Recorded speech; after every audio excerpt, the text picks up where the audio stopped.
Turn your back!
Ladies and gentlemen, welcome here on the air of the ECW Network to Payback Over the Edge here in Indianapolis, Indiana, in the Bankers Life Fieldhouse, and I am joined by Alec Tenay here tonight.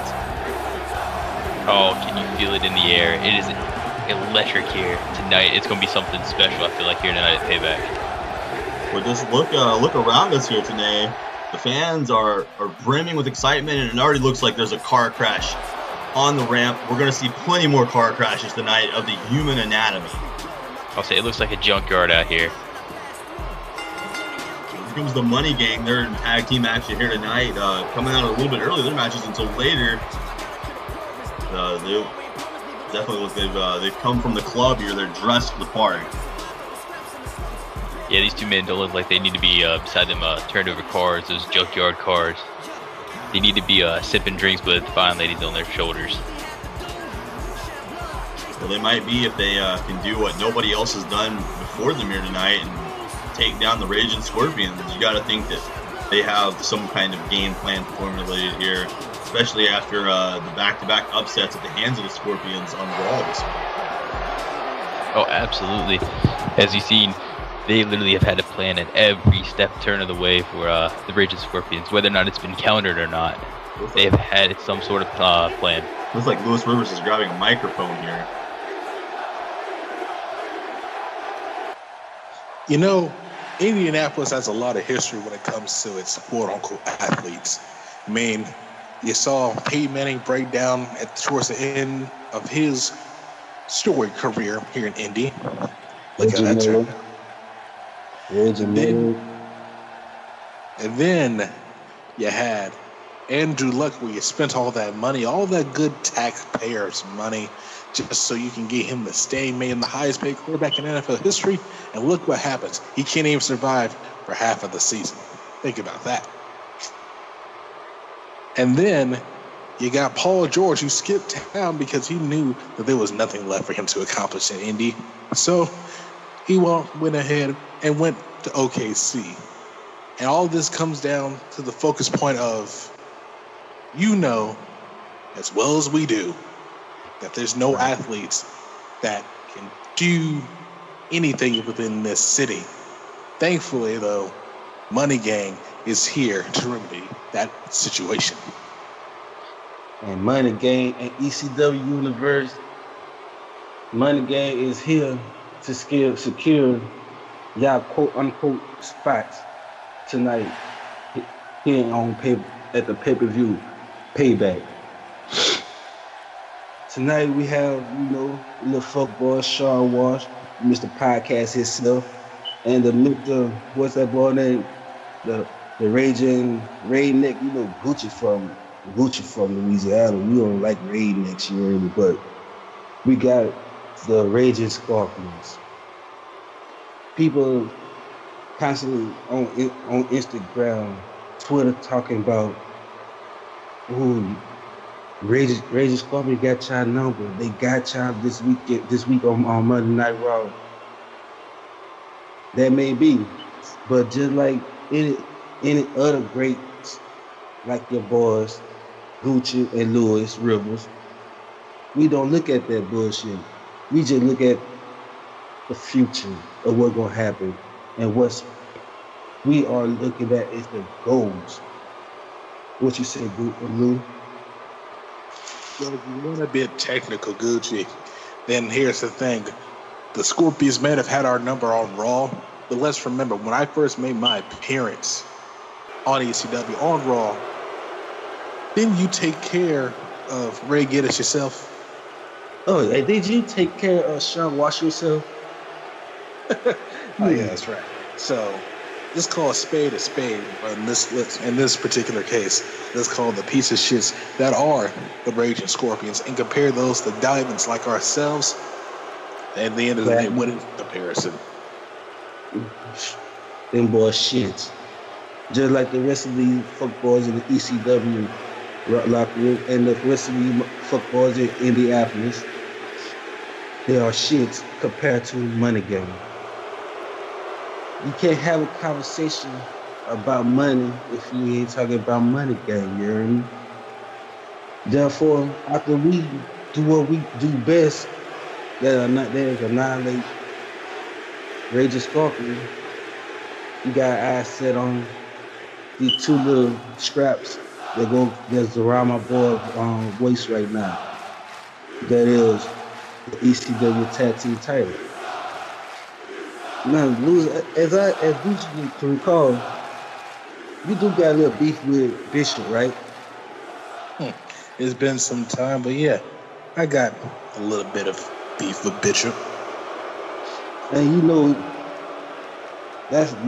Gucci came up with them boys. So if people ask, if y'all beat Raging Scorpion, how you gonna face your brother from another mother? When in this business, there's no love for none of that. You did no love for friends, no love for family. The only thing that we got love for is the money and the gold scraps that's around their waist. You did. And just like what we're gonna do to the Raging Scorpions, Young Bloods, I just want you to know one thing. When we win tonight and when you all get past your preliminaries at NXT. Who is that anyway? Actually, that's the best part about it. Because with Prelude to Violence coming up, I will be there firsthand because I get to make a little bit of a homecoming myself because it's going to be in good old Kansas City. Oh, hey, I heard they got some good acts up in Kansas City too. But that's another story. We're gonna talk about that when we finish with these boys up there Raging Scorpion tonight. You do got the bottles ready though, right? When don't I have them ready?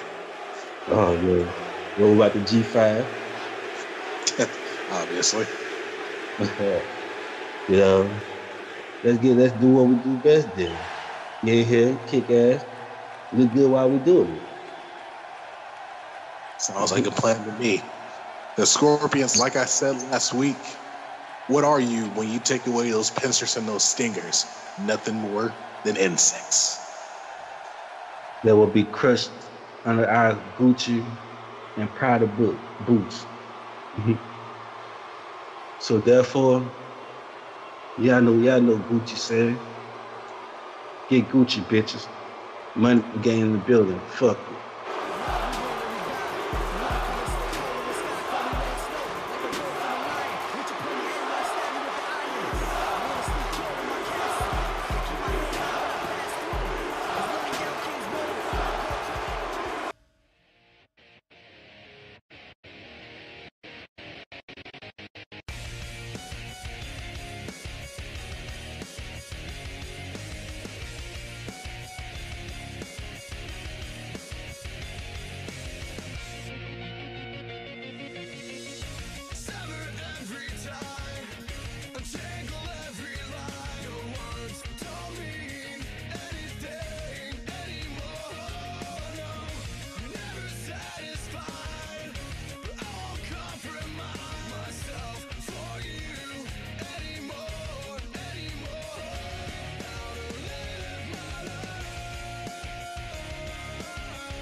Well, now that Indianapolis has booed the Money Gang all the way back to the locker room area, it's time for our opening contest today. And I know you're high up on this man here, Scott Adams, coming into this one. Oh, complete devastation is about to come for these clowns in Atomsk Galaxy. Aster's literally not going to know what's going to hit him here tonight. You know, we very may well see a powerbomb into one of those beater cars over there. Hopefully not. This is a singles match. Hey, for Scott Adams to take a disqualification in his pay-per-view official debut here. But it looks like he's feeling very confident in his odds here, taking on former two-time tag team champion Aster Adams here tonight. Opening up the night strong. I think this is going to be a great opening matchup here. It doesn't matter how well young Mr. Aster has looked in his past couple single outings. I don't think he's up for the task at hand here tonight. Well, he's looked good enough in his single outings, but we still have yet to see him really flourish. You know, he looked good, but still took home a loss in those outings. So yeah, we have to keep that in mind too. Hey, today, have you picked up one of those new Rolex Aether hoodies he's wearing there? That's a new bit of merch there on the stand. I do not disgrace my body with clown wear. Well, I heard there's a nice discount code available over at ECWShopZone.com. Maybe you should consider picking one up for the missus, you know? First of all, do not assume that my missus would enjoy clown wear. I prefer not to dress my women in clown clothes. Okay, so maybe we'll just we'll save that for Secret Santa shopping for you. I got it. Okay.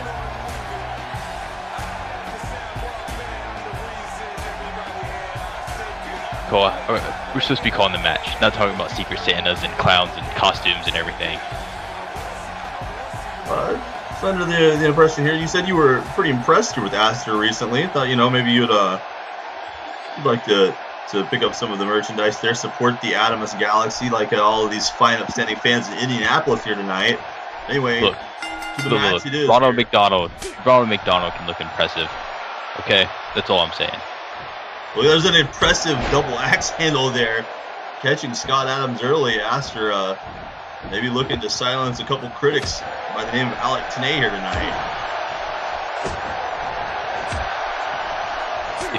If he beats Scott Adams, I will gladly support and buy one of his shirts. Does that make you feel better, Cole? Well, you heard it there, fans. Alec Tenay is on the fast track to becoming an Aster Atomsk fan here tonight. Anyway, back to the action here. Aster looking to take control here for a modified suplex on Scott Adams, on the bigger athlete of the two. Powerhouse of the Galaxy here, running on full gasoline right now. Scott Adams, I think he might have underestimated Aster here early. You gotta imagine Aster's still filled with a little bit of revenge after what happened at the Slammies, and Scott Adams just basically destroyed the whole galaxy. Oh, absolutely, and you gotta think here too that Payback is not just a literal title for the show. There's a lot of metaphorical and personification there going into this. You know, the language is very strong. It's very much the theme running through the course of the night here. Revenge is on the mind for many of these individuals here. Well, absolutely. Adams there with a powerful reversal. He just lifted Aster up off of his vertical base and threw him. And Scott Adams made his intentions very clear with that first Raw right after the Slammies, that he doesn't care who he's going to have to go through to get his shot at that ECW title. He will run through the whole roster if need be. Oh, look at this. Firing away with those strikes in the corners. There's a knee lift. Aster, though, fighting out here. He's got him by the boot. Oh! Drops him on the face.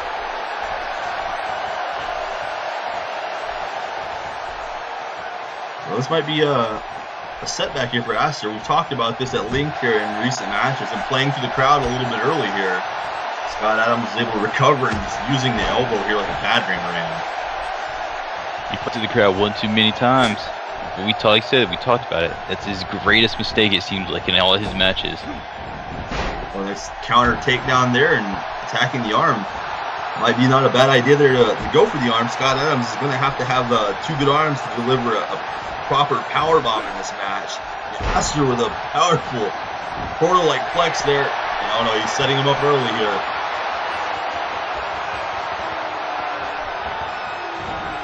The ropes here. Swish and a ball and elbow drop. Ridiculous. Well, today, look here, it's showing off again. I think we should have went for the cover there. Exactly. After a ridiculous move, you want to use ridiculous mindset, and just sit there and taunt and not try to win the match. Oh, Scott Adams with a counter that time. Caught him with the knee. Oh, wait a second, Scott. Oh, Scott's not playing here. I think he's looking for a powerbomb already. An early powerbomb in this match. Dead man falling.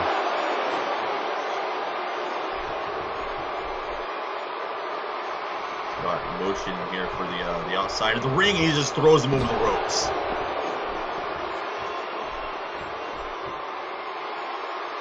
The more and more I'm thinking about it, the more and more I'm truly hoping Adams takes him over to the cars and just powerbombs the living hell out of him. He already delivered one jackknife there, and look, you see Aster's reeling now. Scott Adams is kind of toying with him now, letting him take his time getting back towards the ring here. It's almost as if Adams let Aster maybe get those big moves in early on to maybe give him a false sense of confidence. And he's throwing into that barricade out here at the entrance ramp, and big haymaker there, but Aster's fighting back. We talked about this at length here. The match with Sean Nice, the matches before that here. Match with Jay Crack on Raw. Wait, Aster looking for something here. Maybe a power slam. Oh, look at Scott. Nice counter Russian leg sweep. Aster's got a lot of heart, as I was getting to my point there. Scott goes into the first cover for him this match, and open near 2 count that time.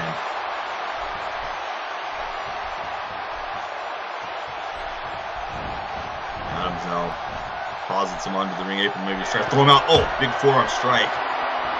Scott Adams here thinking something big from the middle rope here today. What was he coming up with? Oh, he just deadlifted him. A huge slingshot-like suplex and absolutely deadlifted him into the ring. Using his own inertia there against him. You gotta think a normal suplex is bad enough, but he's standing on the second rope. That's adding at least a good 3 feet on that suplex. And there's another 2 count. Aster barely gets the shoulder up on this one. I think Scott Adams was thinking that superplex would have been enough to finish him off. I certainly thought it was enough. Look at this, Scott almost just telling him here. Wait, oh, nice counter Hurricane Rana. As I say, Scott was almost just telling him, hey, just bring the fight if that's what you think you got. And Aster trying to capitalize here. Oh, big double chop there. Drop kick. He's getting fired up here. Big clothesline. Oh, he's coming out of nowhere with that one. He looks, he's gonna have to try to do something after that big superplex. Well, like I said, he's got that early jackknife, that superplex. Aster is reeling here. He's definitely playing defense at this point in the match. And oh, big seated drop kick there as Adams was trying to get away from him. But you gotta look at it like this, the strength of Adams though. Like, Aster's hit at least, I can count, at least probably like 5 to 6 big moves. And yet Adams has only hit like 2, and it's taken that much out of Aster. That's huge. You look like this too. Scott Adams is picking his shots here. He went for the early jackknife. He got it. Following the jackknife, launched Aster over the top rope, crashing into it. Oh, hold on. He's going for those German suplexes. Oh, he's not letting go. There's the signature Scott Adams offense right here. He loves using a trifecta of suplexes like that. Yeah, as I was saying, he threw him to the outside of the ring. Used the barricade to inflict more damage. All of this attack is being focused on the abdominal region here, the lower back of Aster. Look at the power of Aster with that. And look again, right there, a clubbing shot to the lower back. Well, it's all about pinpoint accuracy, like you said. Those shots to the back, taking them, knowing when to use them. Yeah, I think he didn't go for the cover on that first jackknife. He wanted to do more damage, and I think that's what the game plan is here, setting him up possibly for another jackknife to really send his message home. Just taking to the top rope here. This is precarious. Aster, though, counters. Quick counterweight. Aster, oh, a tumbleweed from the top rope. Once again, pandering to the crowd. He should at least put a pin on that, put the pressure on Scott Adams. And just like that today, look at this. Adams able to counter. Scott. Showboating himself here. Oh my God, there's that haymaker. He may have just knocked him out. Just senseless. He's not done with him here. Lifts him up and oh, and another haymaker. We gotta see that again. He just, like, literally picked him up, mid-drop, punched him straight through the face, and, like, literally just, like, he was going straight through. Like, he was punching just a wall. Look at this. Today, there it is, another jackknife powerbomb.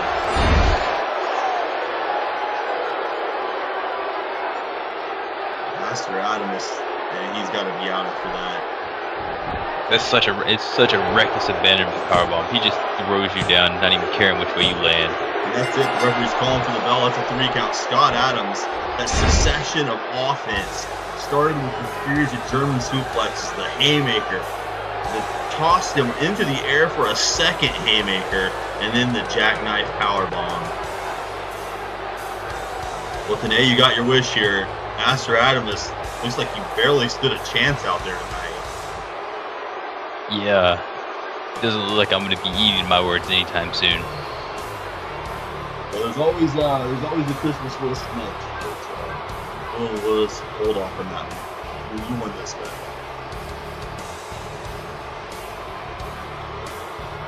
There's that second jackknife powerbomb. It looks like I didn't see it at first, but yeah, it looks like Aster Adams that first big punch might have busted him open as well. Scott Adams. Well, you had to believe that second jackknife. He didn't even know he was even being put in a jackknife. He might have been knocked out from that first haymaker. The way he went down, he looked like he was limp as soon as he hit the canvas. Scott Adams remaining undefeated thus far. It is ECW tenure here, this time on pay-per-view. Folks, hey, we're going to go backstage next to our social media lounge where ECW Hardcore Champion Walter Scott is standing by. He's going to answer your fan-submitted questions here tonight. Today, this should be a great inside look here at our ECW-NXT Hardcore Champion. Well, he definitely has a big match he needs to focus on here tonight with that triple threat for his number one contendership for that title.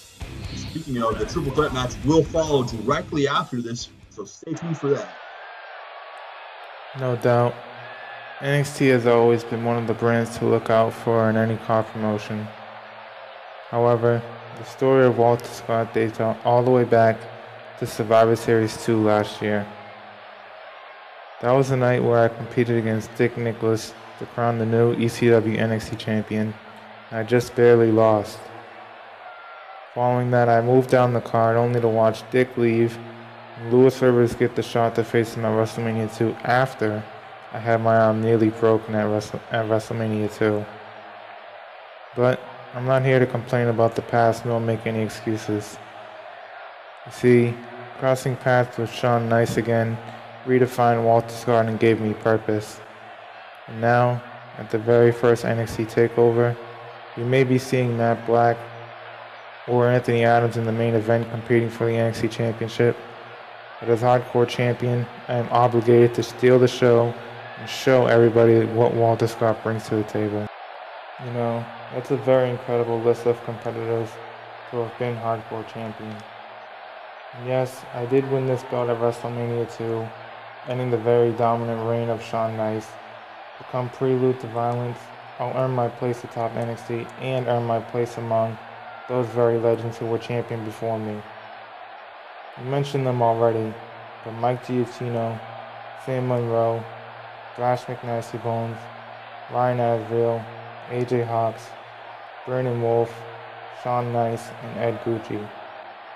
At the conclusion of TakeOver, Walter Scott will be revered among those legendary names. It's my time to take over and prove NXT is the brand I define from the day I beat Bishop in my very first showing.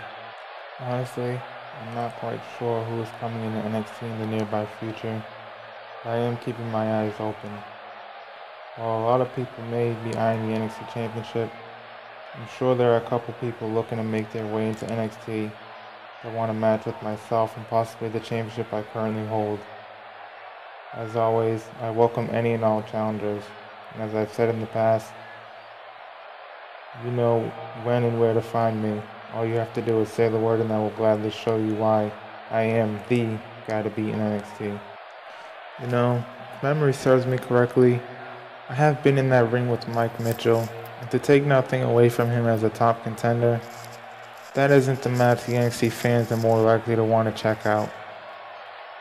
You can also make an argument for Aster Crayne to be a very legitimate threat to me in my Hardcore Championship if you throw in the fact that Aster, to my knowledge, is currently undefeated in ECW, and he does in fact hold the victory over both Marcus Grant back at the Slammies and Mike Mitchell on NXT recently. But Aster isn't the worst possible opponent for me either. You see, Marcus Grant is a man that I can definitely one day see becoming a big name. From his debut showing against Veritas, I saw something in this man that I don't see in many. You see, Aster is already unfocused and looking past me in this triple threat match tonight. Who's to say either Marcus or Mike Mitchell can't exploit that and defeat Aster in that very ring? And while Mike Mitchell is the more experienced of the competitors, he hasn't been anywhere near close to the level he once was when NXT first made its return. Again, Aster did defeat both men individually, and Mike Mitchell can easily prove all of us wrong tonight and show the world why he's a man everybody should look out for. But I just have this sense in me that tells me Marcus is my biggest threat. However, I would like to remind everyone that the end result is a match with me for my Hardcore Championship, and I don't plan on losing this championship in my very first defense. Right now, I have to look ahead at the Bobby Mitchell and Eric Silver Steel Cage match. Eric Silver himself called me out and I give that man credit, but as I said numerous times, I'm not a hard man to find, and I'm willing to take on any and every challenge I have for this Hardcore Championship. Another name I'm potentially looking at is D. Ben Hopkins. Now, Ben is still new to NXT, but this man is a global franchise that would help legitimize my reign as Hardcore Champion if I were to face off and defeat him. But there's a locker room full of talent in NXT, so all it takes is a simple request. If you want me in that ring, you say the word and I will have no problem defeating you to show why I am the hardcore champ and why I was in a marquee match at WrestleMania just last month where I defeated Shawn Nice.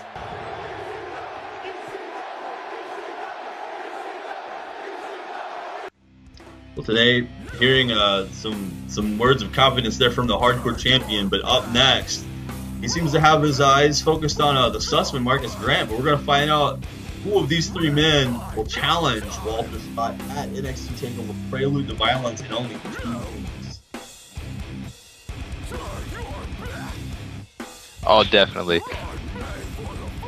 But he needs to not be cautious about just having his eyes focused on only one competitor when there's 3 in this match. Absolutely. I think we're going to see something special here tonight. You know, all of these three men have a little bit to prove.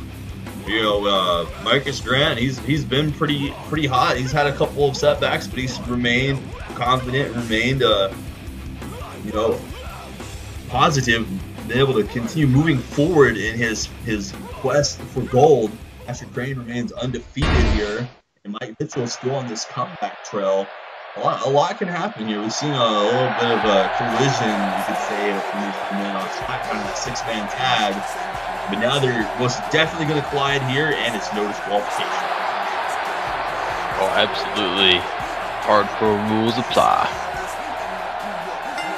And like you said, this is the man that he needs this might be the one jolt that he needs to get his career back on track.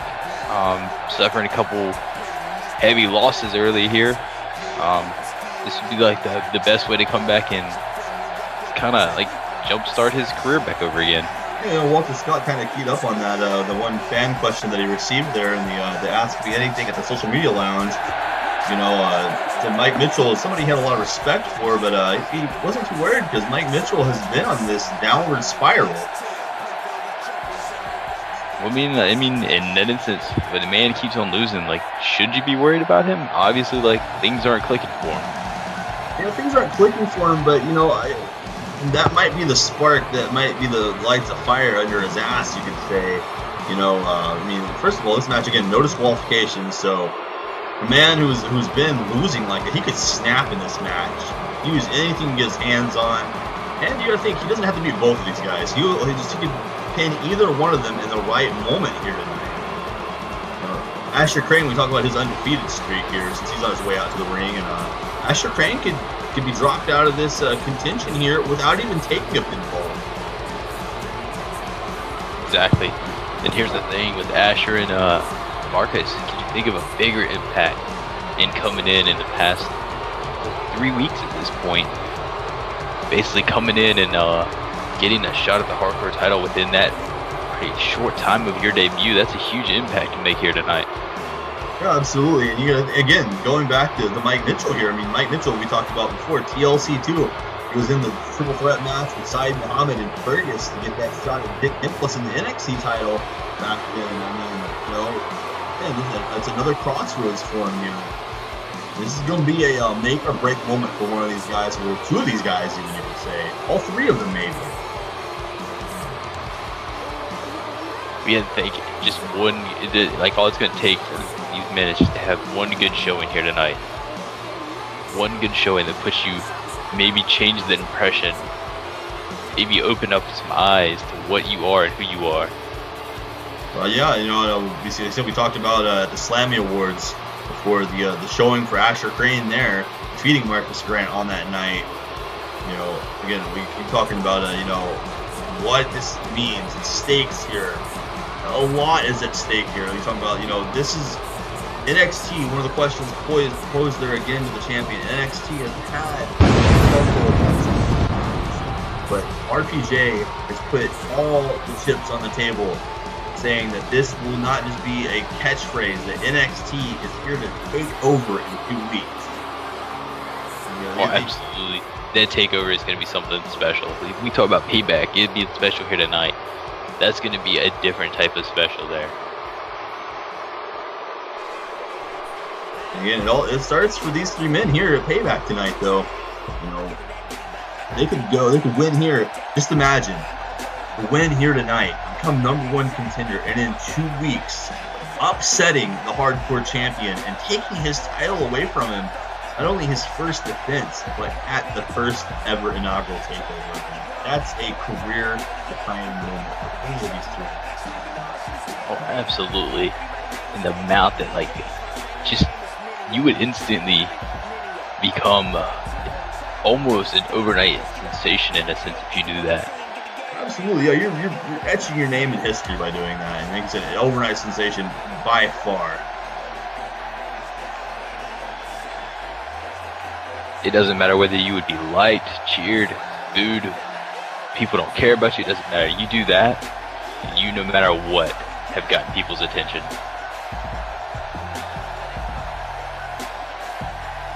You gotta think that Walter Scott has found a nearby monitor backstage. He's gonna have his eyes glued on these two men. There's so much history here. They're almost like intertwined. Aster Crayne has had a hand in both of these men's careers. At this point here, this year, this is going to be a free-for-all, guys. I hope you all enjoy chaos and carnage, because that's what this match entails here. Extreme Rules. One man walks out. And the NXT chance here tonight in Indianapolis for these three. Oh, and Marcus not even playing. He's taking their history quite literally from the Slammies, and he's going straight after Aster. I think Mike Mitchell kind of laying low here, maybe waiting to pick his spot. If Mitchell was smart, he would just hang back and let these two go at it. Looking for a back suplex there. He has no need to be in this. But Marcus here, stopped short and got him with the belly to belly. Marcus Grant on fire out the gate here.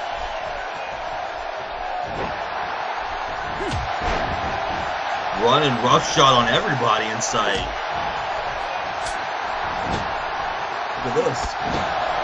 Oh! Mike Mitchell. I guess Mitchell decided that it's time to insert himself into this match, and he's going to pay for it with that German. Yeah, and that collision in the turnbuckle there, Marcus Grant reeling from it, knocked to the outside of the ring, and the impact there. Aster Crayne using the knees. He's just laying in with those knees. Aster up top. Marcus Grant's on the opposite. Oh boy, here we go, Tanae. Well, that didn't take long for this to happen. Aster, big missile drop kick there. We kind of talked about it, I think, on the past couple of NXTs about these men feeling comfortable in this hardcore stipulation, and we kind of felt that it was going to be Marcus that was going to kind of be the wild card in this. Absolutely, here. Wielding that kendo stick, and Mike Mitchell feeling the pain. Shot right to the abdomen. One for Aster as well. We got shots with the cane all around. He picks up a twofer right there. And Mike Mitchell getting out of dodge here proverbially. Rolling out of the way. Oh, Aster here. Oh, attacking the knee. A little twofer to the knee there with a shin breaker and a dragon screw. But Marcus Grant with a counter of his own. Into a dragon screw of his own. Mike Mitchell getting involved. Oh, there's that big clothesline already on Aster Crayne. And look at this. Oh, the counter. Oh. Mike Mitchell. Wow. Already these three men tearing it down. That's an impressive counter with Mitchell, shifting the weight into that DDT. Today, I thought he was going to throw Mike Mitchell over the top rope. There was a scenario where it looked like Marcus was about to literally just run through both of them at the same time again. It is Marcus Grant now turning things up again here on Mike Mitchell. Big strike. He almost basically stealing the spot from Aster. Aster looked like he had planned something for Mitchell in the corner, and Marcus said, "Nah, it's mine today."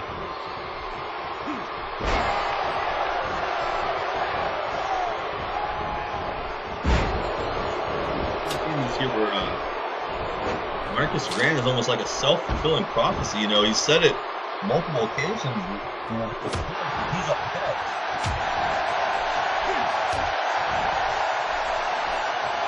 And oh, Crayne with that big suplex. He can certainly make a case in point, it seems like, in this match. This is one of the matches where, like, any move that you do on another man, you have to watch out and have eyes in the back of your head for the other one that's in this match. Oh, just like that right there. To your point, Mike Mitchell, now look at this, taking advantage of the situation. Talking about optimistic right there. Marcus with that back kick, and Mitchell just runs in and basically famouses at Crayne.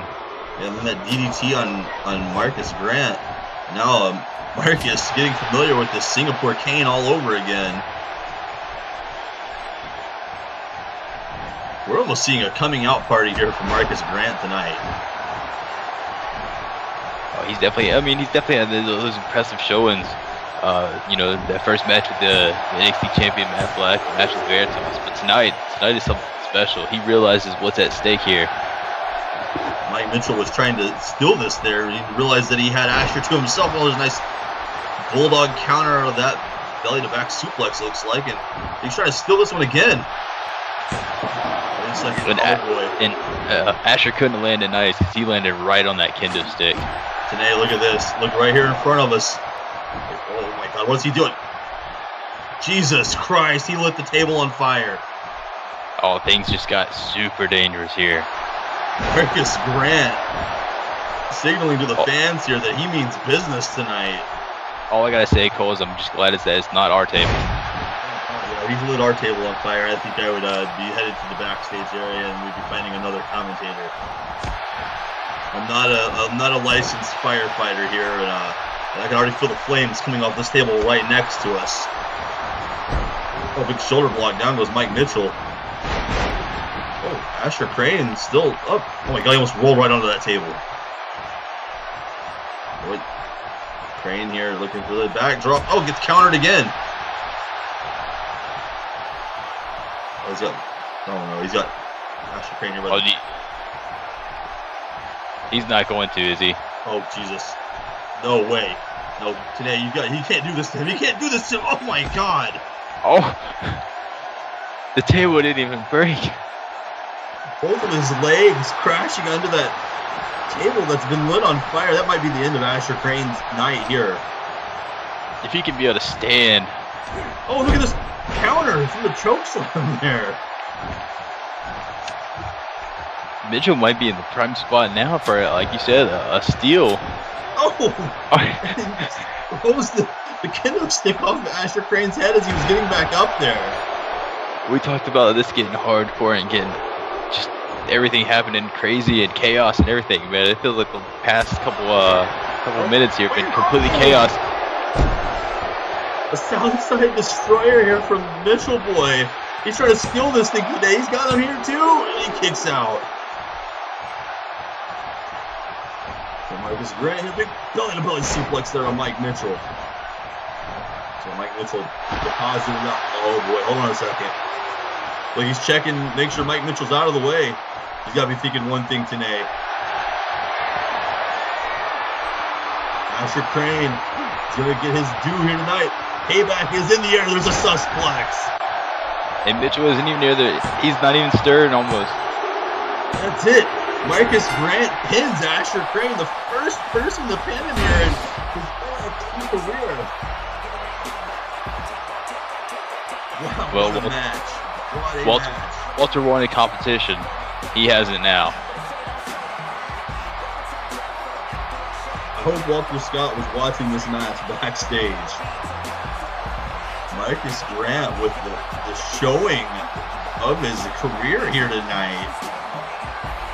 His claims have a lot of levity to them now following that. He is indeed fact next. I have to see the ending to this match one more time. It looked like Mike Mitchell had things in hand. Here it is right here. Look at this. Bam, spikes him on his head. Marcus Grant is out right here. And I think he just got lucky that Aster Crayne somehow was able to kick out of this. See, he doesn't even realize that the pin's happening behind him. But he takes advantage, and here, almost the same thing reversed. Mike Mitchell, belly to belly, leaving him laid out here. He's not even up to his feet yet. Marcus Grant is going to NXT TakeOver, Prelude to Violence. #1 contender for the Hardcore Championship. And the table is still blazing next to us. We need somebody to come here and put that thing out. Yeah, someone can bring us fire extinguisher. That'd be fantastic. Because the drink I have, it's not gonna help put out that fire.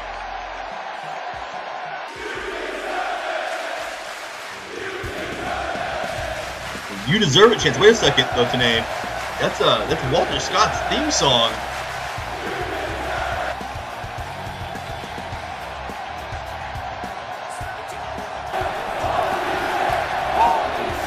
What do we have here?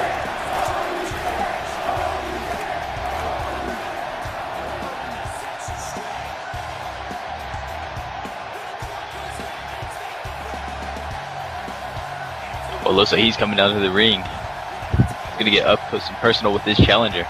Well, he's got the belt in hand here.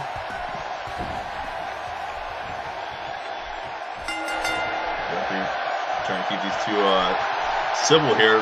Marcus Grant still feeling it here.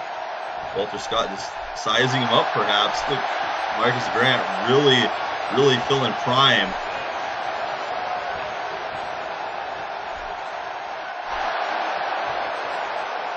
How do you like this matchup here today? This is incredible. This is awesome. It's almost one of those equations where Walter's saying, like, just like you said, size him up, chain him out, like, I got what you want. Oh, there's a face-to-face here in the ring. Almost nose, oh boy, look at this. That's what it's all about, the Hardcore Championship. Like Walter Scott now. A little showmanship here. Oh!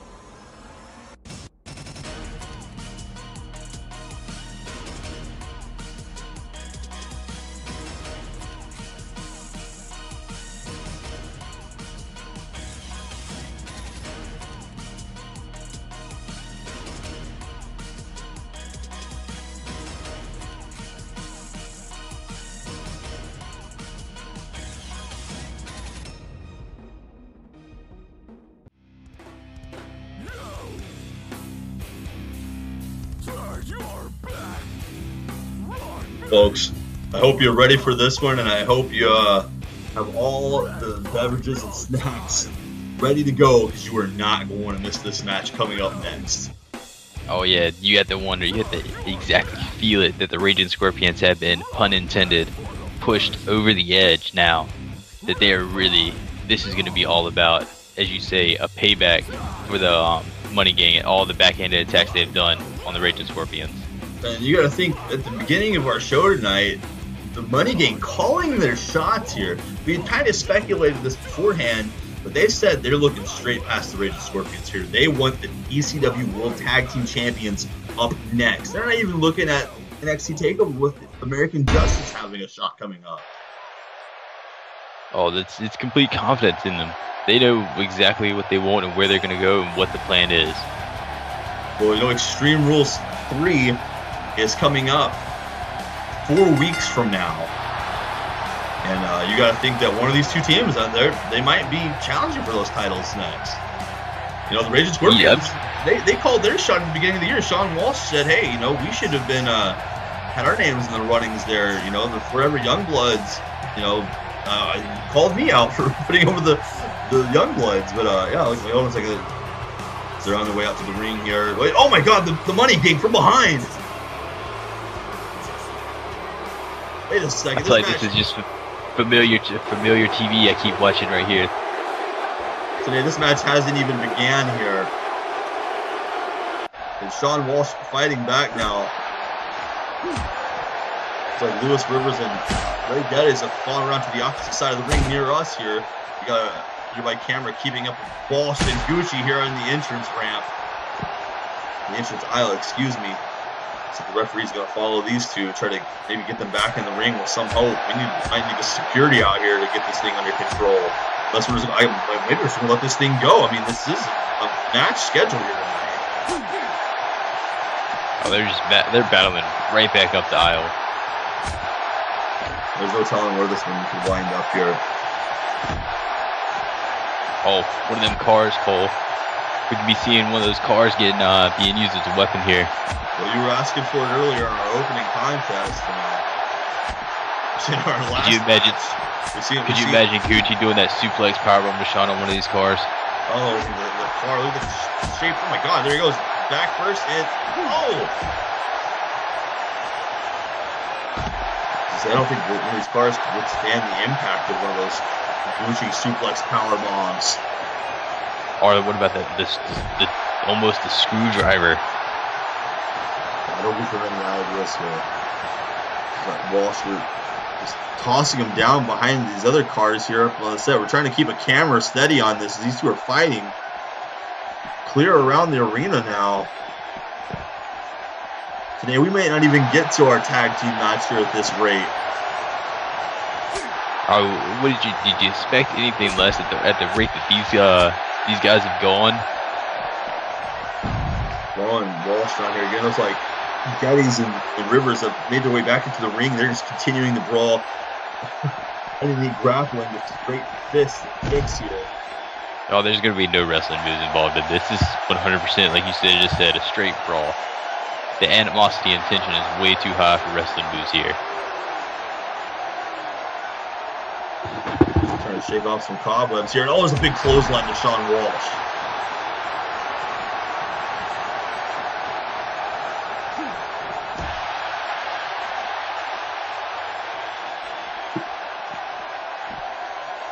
So Sean up here. Oh, big vertical suplex on the floor and into that car. Well, it didn't take long for those vehicles to become weapons, as you implied there, Tanae. Oh, and I'm loving every second of it. Gucci entering the audience here, ringside. Sean Walsh not backing down for 1 second. Indianapolis, these fans are getting their money's worth here.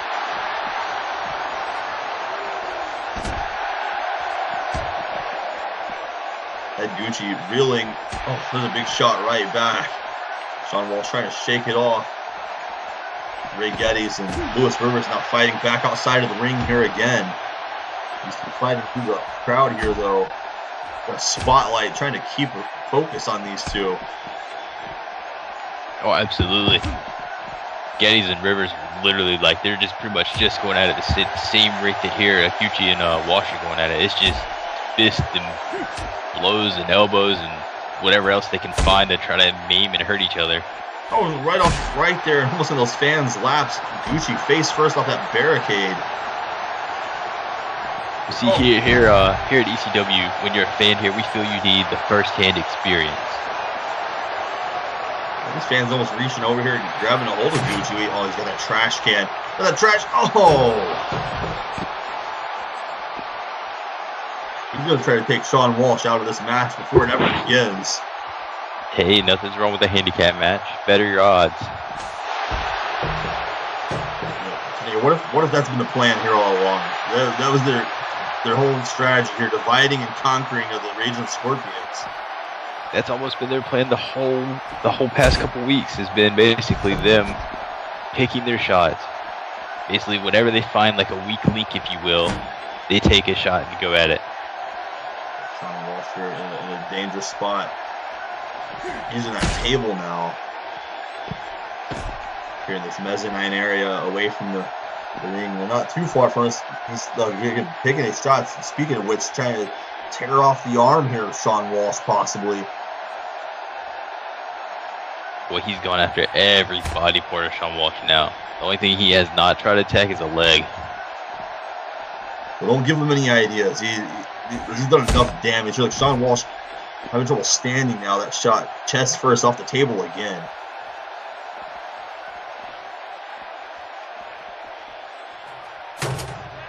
Money Gang's plans coming to fruition here. Oh my God. He's going to give him that suplex powerbomb here. Oh, through the table. Big time. That's it. Walsh is out. Look at Gucci here. Hopping the barricade. Yeah, he's calling for here. And the fans reaching fever pitch here. Today we're just getting started here. Third match in the night of 7. Oh wait, Ray Getty's now. Ray Getty's taking control of this situation here. It's 2-on-1 it looks like. He's going to try to take Lewis Rivers, the face of first class, out with the steel ring steps. Oh no, oh no. Gucci catching him from behind. He clipped that bad knee. Well, as I've said so many times now, when you wear a brace, you just paint a target on yourself. This match still hasn't officially began. Sean Walsh is still laid out here, trying to slowly make his way back. Oh God, he's got that steel chair. No, come on, somebody's gonna have to do something about this. And there, like I said, that target just maimed him. The referee tried to stop him there. Ed Gucci just shoving him off. He should be fined or suspended for this. Laying his hands on an official. Trying to end Ray Getty's career here early here in ECW before this match. The referee's calling for help. This is not.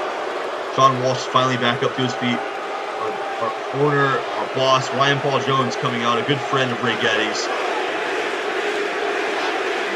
Ray wants to continue here. We need to get him back and get him checked out. This is very bad. After that attack, if he tries to continue, he's just completely moronic. He can barely carry himself here. He can barely. Sean Walsh though, back into the ring. Goes straight for Ed Gucci. Well, this match is on now. Oh, it's definitely on. The referee might have no choice but to call for the bell. I mean, we've got at least 3/4 of our combatants in the ring. Oh, and Lewis Rivers out of nowhere. It's 2-on-1 now. Like you said, part of the plan. This was the plan. Sean's back up. Lewis Rivers taking too long to show off. Here's Sean Walsh coming back strong. 3 big punches knocking him off his feet. Sean Walsh has to do something here. He's got to think on his feet. This man has held more tag team championships than any other person in this side of the wrestling industry. Here, oh! Did you see that call? Lewis Rivers just literally slingshot through Walsh right into the second rope. Through neck first. Very dangerous at that. Those Rivers now just staying right on top of him. For any man that or anyone that had Raging Scorpions in your betting pool is coming out on the winner of this match, you can go ahead and kiss your dreams goodbye here. 2-on-1 handicap versus Lewis Rivers and Ed Gucci. Sean Walsh ain't making out of this in a victory. Oh, look at this. Oh, come on now. Another targeting his leg here. Look. Oh! They're just going to take their time picking apart Sean Walsh here. You know, this is like what Lewis Rivers said at the beginning of the show. What's a scorpion when you take away its tail and its pincers? And plan is just coming to fruition here. They are just disarming the Raging Scorpions here, piece by piece.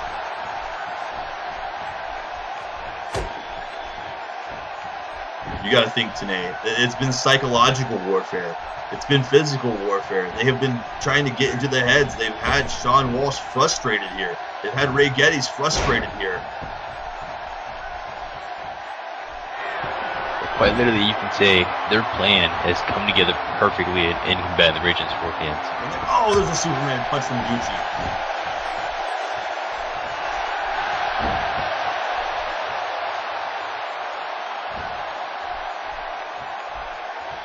They're just relishing in their handiwork. Who would have thought, after the dominance the Raging Scorpions have bestowed here under the ECW Tag Team Division, that a ploy like this would completely incapacitate them, and where they've shined the best here on pay-per-view.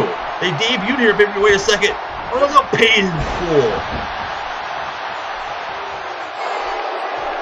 Walsh just paid off right there. Wait a second. Ray Getty's is back.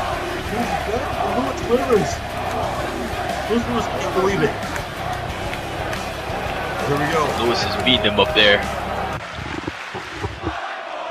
We got to keep an eye on this. Ray Geddes is not at 100%. His leg has got to be less than 50% following that attack. He wants back in this match, though, and Lewis Rivers is ready to oblige. Meanwhile, in the ring, this has become a one-on-one fight. Sean Walsh has a chance now. You say has a chance. I don't think he has a chance at all after the damage that he's just done. Today, he beat Ed Gucci this week on Raw, one-on-one, even with Lewis Rivers trying to get involved. Oh! Yeah, but he hasn't taken all the damage that he took. He's gone through a table, paid in full. So from the top rope, here's the yellow drop.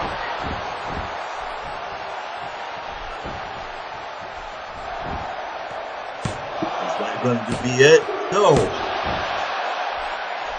Put it like this, Sean Walsh may have a heart of the champion, but that heart is eventually at some point has to stop beating. Oh, these overhand hammer fists like haymakers. Gucci sent in here. Oh, snap power slam.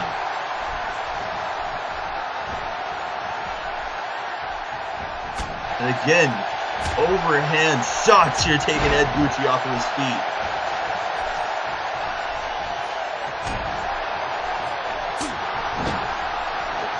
Heart of a champion here. His veteran instincts willing on the Scorpion here as he's firing away these rapid fire chops on Ed Gucci. So he's hoping what? Oh, puts the brakes on that one. There's a jab right to the chin. Right in the kisser. Oh, go for the pin. Go for the pin. Sean Walsh trying to take this one home.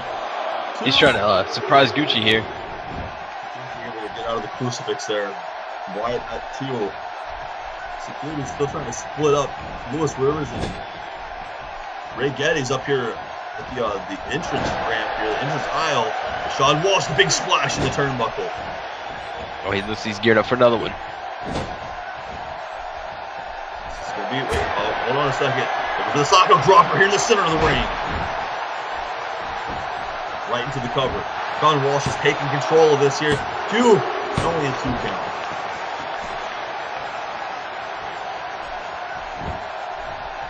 Sean Walsh has got to stay on top of Ed Gucci. This is his chance here. This is what he's been waiting for. Well, this is his only chance here at this point. He needs to literally try to put this away as fast as possible. Oh, and the exploder into the turnbuckle. Sean here, sizing him up. He's got him where he wants him here. He's gonna. Oh, he clips the leg. Today he's got to be setting up for that Scorpion Deathlock. That's the only reason he would go for that leg. Takes the rear end and catches him. Takes him around for a big sidewalk slam. Gucci's taking a lot of punishment here in the past couple minutes here from Walsh. Oh, look at Walsh here. There's a little roll through sweeps and goes to the leg again. Here it is. Here it is today. He's going to put him away here. This has got to be it. Looking for the submission. Gucci in a bad spot here. Gucci's got to try to get out of this. Is he going to? He's rolling through it. Oh. And Gucci's still too powerful. Something happened up here on the ramp. Lewis Rivers, Ray Geddes have broken away from security. Security's backing off. They're just going to let him go. Well, they have no choice. They're part of the match. And neither of them are the legal men here. It appears that, from what I'm seeing, that Sean Walsh and Ed Gucci are still the legal men, but Lewis Rivers is just staring at Ray Geddes there right in the back. Oh, and you have to imagine, though, he still has that huge target on his back. Or, well, leg, if you will. Yeah, you can see he's visibly moving slower here. He threw a punch there, and he couldn't get all of his weight into it. Oh, my God, on the floor. Cole, did you see the way Geddes' head just bounced? And look, he just drops a knee following it up at that. Lewis Rivers has no regards for his opponent's well-being. And right to that knee again. Oh, Lewis is going to check Geddes into a concussion hotel right there. He's not even even letting him get up off the mat, or off the, excuse me, the concrete here.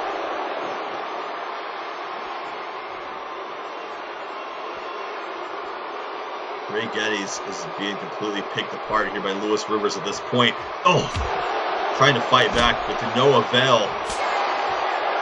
And Gucci and Walsh are still going at it again.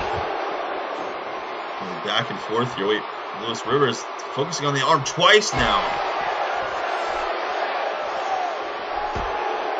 Just wait till he gets to a point where he starts focusing on the leg.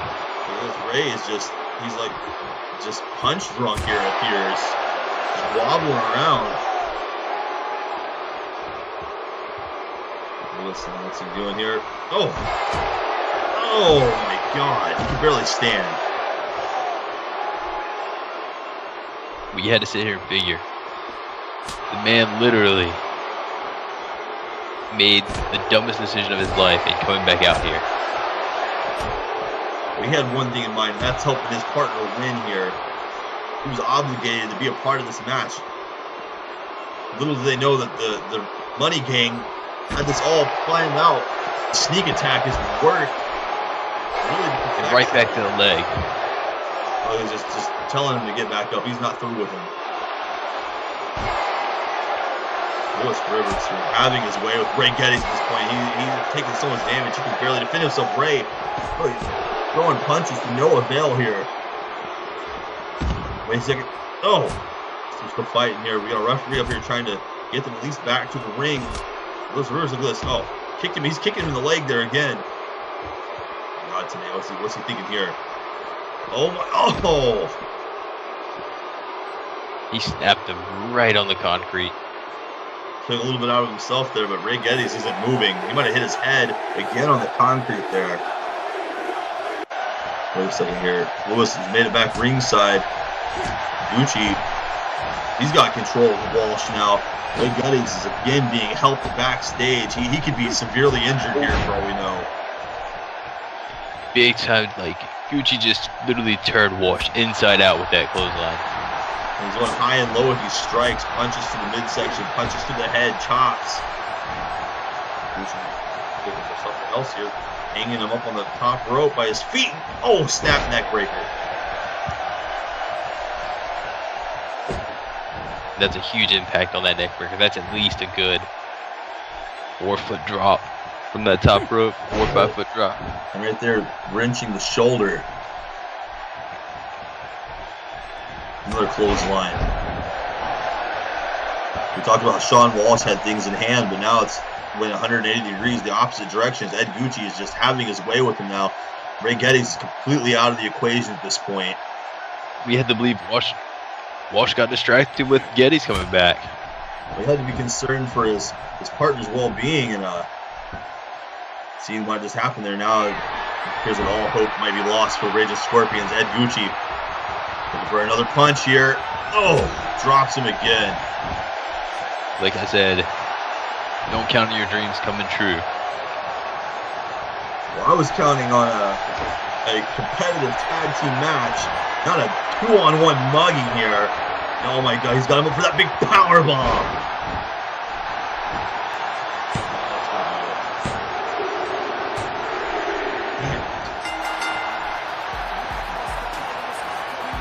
Oh, I love it when a plan comes together. I guess you can say that. I feel obligated here to apologize to all the fans watching at home who thought we were going to see a tag team classic. Instead, a plan comes together. Oh, you didn't get to see a tag team classic. You just got to see a classic, period. I'm just beside myself here. The Money Gang, I guess you could say, it's defeated the Raging Scorpions, but it just feels cheap to me. It feels like they didn't beat them. Ed Gucci's got a microphone.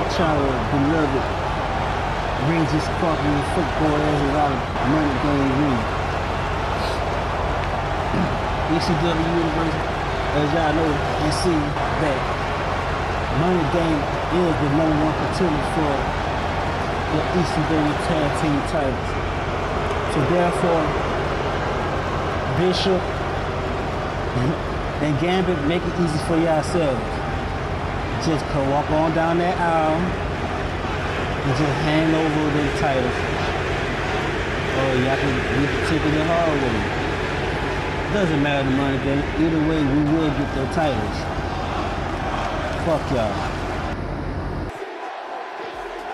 Ed Gucci here declaring their intent for the ECW World Tag Team titles. One way or another, he says. Sean Walsh is still recovering from this match, in quotation marks, match. And oh, come on now. Look, man, you gotta toss out the losers when you're the winner of the ring. The Money Gang declaring themselves the rightful #1 contenders.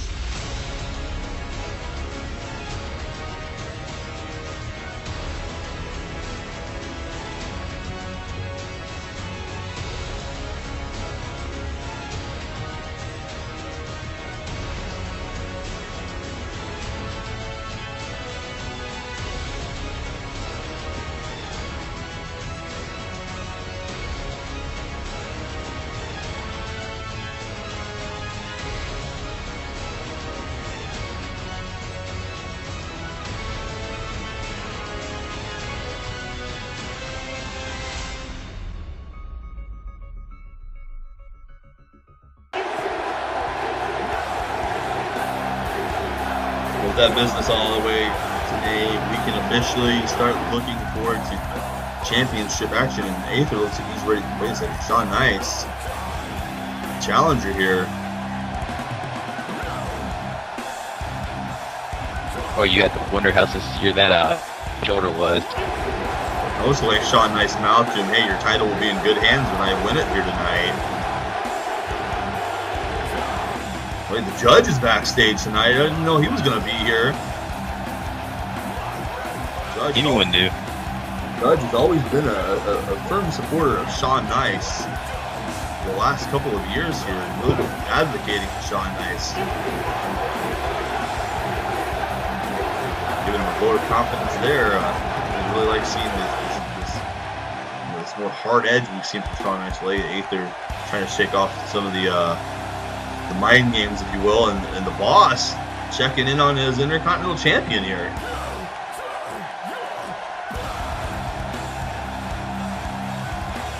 You gotta think RPJ just sees a cash cow out of Aether. He can sell their Gadamus Galaxy, Clown Galaxy, if you will, stuff to the kids.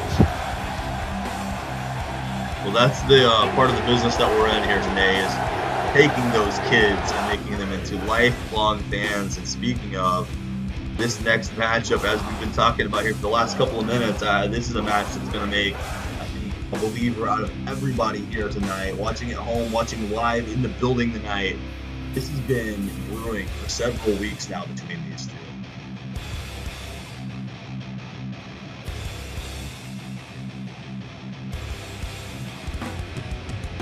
Absolutely, this is pretty much all started, almost, if you will, with Sean Nice versus SMC, almost right after Mania.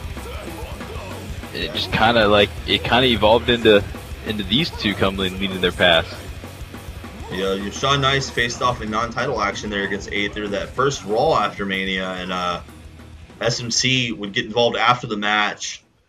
Sean Nice respectfully thanking Aether for saving him, for taking an unwarranted steel chair. But as we saw this past week on SmackDown, just not even 48 hours ago, Sean Nice went in the opposite direction with a change of heart. Very vicious in his attacks on Aster Atomsk, calling out Aether, calling out Aster. I think this is a little bit of the old Sean Nice coming out here tonight. Oh, look, we got a nice little new get-up here from Sean Nice. Yeah, looks like a new attitude here. The Texas Submission Machine, I guess is what he's calling himself here tonight. And what a more fitting nickname for this young man here. The natural legend is a thing of the past here. Sean Nice really embracing what brought him to the dance. Yeah, I think there's no other man in ECW that can literally snap a man's joint better than Shawn Nice. Well, you know, Aether's got to look at this two ways here. He could win here tonight, you know, no big deal. Shawn Nice could very easily submit him if he grabs a hold of an arm. Or Shawn Nice could injure him. Aether could retain the title, but leave out of here with a possibly still broken or dislocated arm, and then be forced to relinquish that title. Let's look at it like this. A month ago, Shawn Nice loses the hardcore title. He wins it tonight. He's only gone 4 weeks without holding the title. He would have gold right back around his waist. Look there today, new Aether Atomsk shirt. Looks like your prediction comes true here. Gotta appease the kids, apparently. The Guardian of the Atomsk Galaxy is here, your ECW two-time Intercontinental Champion. Aether Atomsk, the Big Bang, the Work, Pegasus, the Prince of Potential Energy.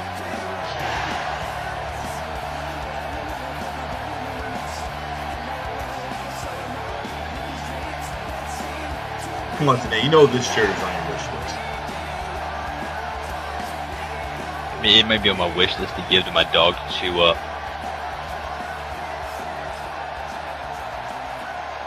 I'll tell you what's on Shawn Nice's wish list here tonight. Adding Intercontinental Champion to his resume right after, like you said, the Hardcore Championship and what he did as Hardcore Champion with the longest run of anybody in ECW. Breaking the record that was held for so long by McGlasson. Oh, exactly. Like, this is almost be like just plowing through the ranks, if you will, for Shawn Nice. These two have such a history. They came up in NXT, and that first crop of NXT talent together, almost paralleled. We talked about this before. Almost paralleled in their journey there. Shawn Nice, of course, holding the one title that Aether did not hold, the NXT Championship.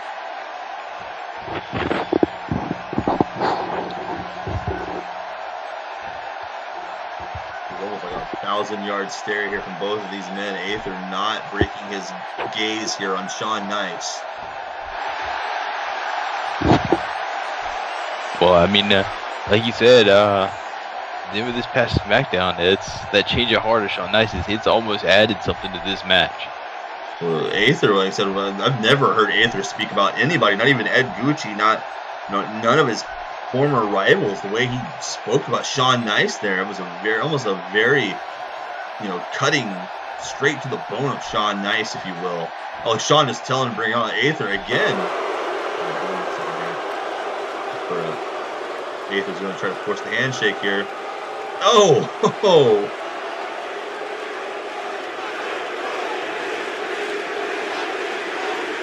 You have to believe that's all part of Shawn Nice's game plan. I mean, he's thinking maybe if he can frustrate Aether into maybe making aggressive, reckless mistakes, he can just capitalize on that and just pinpoint a joint or a ligament and just go at it.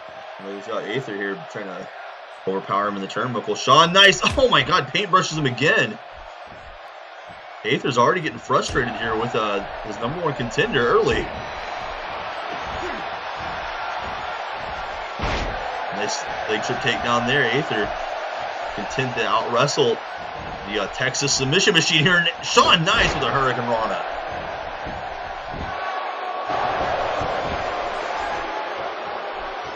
Do you think that's the route that Aether wants to go in? Do you want to try to wrestle Shawn Nice? Where he's already paying for it here. Shawn's already got a hold of an arm with that Fujiwara armbar.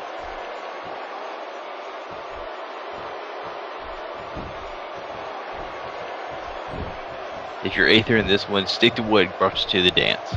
Stick to your speed, your high flying, and just being everywhere all at one time.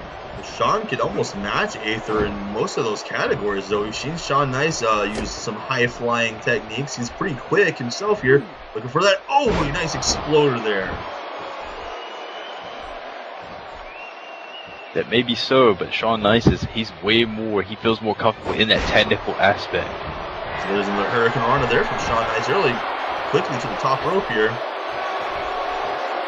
Taking his time on the top rope. Oh, Aether caught him while he was showing off and sends him flying off the top. Oh! It's like a corkscrew moonsault there from the second rope. You have to turn in midair almost with that. Aether is very graceful, as you pointed out there today. His high flying is bar none here in ECW. None to the cover he goes.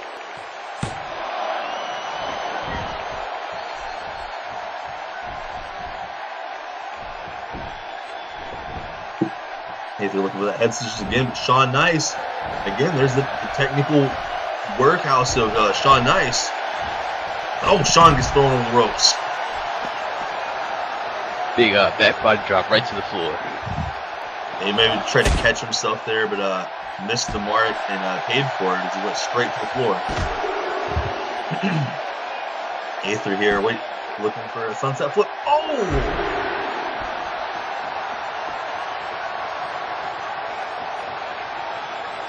That's going to slow down Sean Nice's offense here. Oh yeah, you take that right onto the floor outside. That padding isn't very thick. Sean here off the ropes. Oh, Aether counters. Drops him with another neck breaker. Sean still able to stay on his feet though. And Aether lands on his feet from that one. Sean Nice. Oh, comes up short. Oh, like Sean was trying to catch him. Aether here. Nice hop up here. Spins around for a Hurricane Rana. Into the cover here on Sean Nice. Aether's just keeping the pressure really well here on Sean Nice. Not letting him breathe. Making him have to exert energy by keep on making him have to kick out. We've seen this from both of them. Sean puts him early. Oh my god! They got vertically there. An old move we haven't seen from Aether in some time here. But he didn't go for the cover on it. Gideon Parks has been using that move of recent. See, Luke Jones used that move before too. Parks shooting start press. Aether here. Wait a second. Oh no. Dangerous move here. Oh! Right out in front of us. And he just took that sunset flip powerbomb style move. And then he just took that guard particle. And then now that. On here, backpedaling a little bit, playing some defense. Oh! Sucker punch there, caught Aether. Big, nice forearms off the springboard. It's a cover of his own here. 2 count. Yeah, he shot Aether right in the face with that forearm. Aether right back on the counter here, looking for another Hurricane Rana. Look, Sean getting out of the ring. Oh, Aether able to pick that one off, kicked him away. And, DDTs him on the floor. Yeah. Sean Nice might need to just keep this one in the ring. He's not having any luck on the outside of this ring. I think Sean Nice might be the one getting frustrated. Oh, but there's a stun gun. Oh, wait, what's he thinking here? Oh, my goodness. He's got Aether up. Oh, he suplexes him to the outside. Huge suplex. He took him from the inside to the outside. That's straight to the floor. Maybe taking notes from that's what led to Caleb Blair defeating Sean Nice 2 weeks ago on SmackDown. Sometimes you just have to learn from your past matches. Look at this. He's got him up here like an Argentina backbreaker. Oh, shoulder breakers him. It already began with that Fujiwara armbar, but that's big time. You gotta think that what we just seen there too with that suplex, that's gonna put some pressure on the shoulder blades as well. Nice has to be careful about this count though. He needs to get Aether back into the ring here. 7 count. Oh, collision there. Sean Nice was going to the top rope, but Aether ran into him. He caught the feet out from underneath him. Aether looking for the big bang early. Oh. Aether was looking to put this thing really quickly there. Oh, he wanted to end early. Kudos Sean hit the big bang before. Sean has to be careful here. Sean Nice. Pop him down here. Those last two were right to the throat. Wait a second. Taking him for a ride. Oh. Next stop, Natural Suplex City. There it is. German to Tiger to German. And that last one was that straight jacket variation. You talked about it. That's more pressure onto those shoulder blades. Arm sockets, whatever you want to go with, that still affects that. Oh, I was gonna say he was slow to get up there, but he nice counter off the fireman's carry and right into a neck breaker here with Sean Ice counters him again. Sean thinking here. So Sean Ice, big forearm shot rocketing through the ropes here. Sean Ice is feeling he's looking to go. Big suicide dive. The impact on this again here. Through the bottom rope. But he came at him hard through that suicide dive. Aether fighting off. Outside, and there's a DDT again. Sean Ice might have went headfirst into the ring steps even that time. Well, like I said, he's had no luck out here. He's had a couple moves on this outside, but it's been all Aether anytime this match has been outside the ring.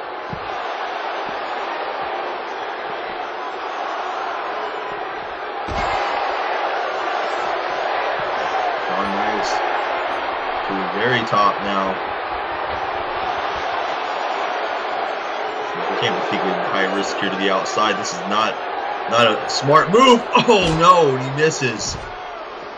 Oh, it's a big time miss. Aether, big roll over sunset flip into the powerbomb there. Sits out with that. Well, he is in love with them sunset powerbombs. He's hit him with 3 different variations of it.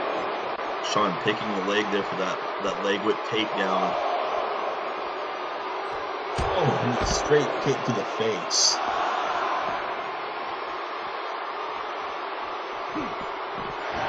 Well, I wouldn't expect nothing less, but this is a extremely competitive match right here. Well, this has been back and forth from the start. I mean, neither man really gaining too much of an advantage. There's a diving code breaker for Sean Nice. That might be it. Oh. Aether just kicking out. There's enough force to roll out of that, barely. And Cole, it looks like Sean's he's a little bloodied here. Yeah, I think he caught his forehead on the edge of the ring steps from that variation of that DDT. Aether trying to work on the arm now as well. Yeah, he's definitely bleeding a little bit. Aether lands on his feet. Look, he's back into the ring and there's an elbow strike. Well, you talk about a little ingenuity right there. Well, going around here for that nice head scissors takedown. Oh, beautiful fire moonsault.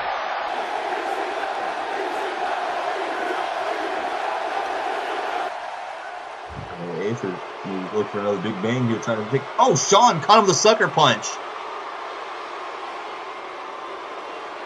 Sean going to take advantage of the situation here. Oh, and why not? Well, he stopped right on that shoulder. Aether can't defend himself here.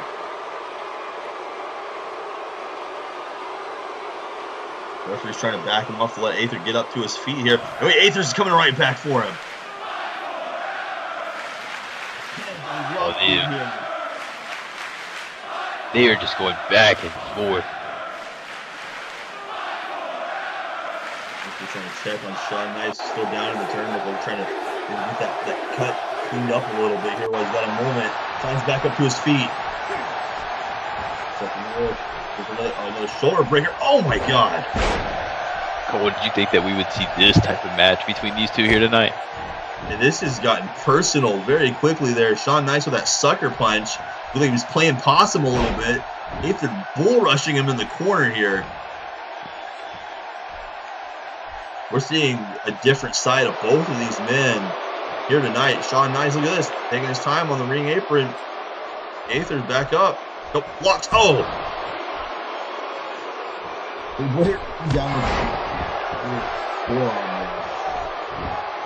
Big time forearm. Catching a little bit of momentum off the rope, too. Oh, face to face with the official here arguing with him. And Aether barely got his shoulder up. He's just swinging here. All the scientific aspects of their gameplay is going out the window quickly here. This is turning into a fist fight. Kick. Another super kick. You find him the second one there. At first, if you don't succeed, try again. Oh. Caught him while he was And showing Sean up. caught him. He took. Oh my! Oh, on the ring apron. Well, shades of what Walter Scott hit him with a couple times there at WrestleMania in their big match, the match of the year, if you will. And back to that arm, more arm torture. And there's Aether slowly back up here. Sean kicking out of it, misses. Oh, missed there.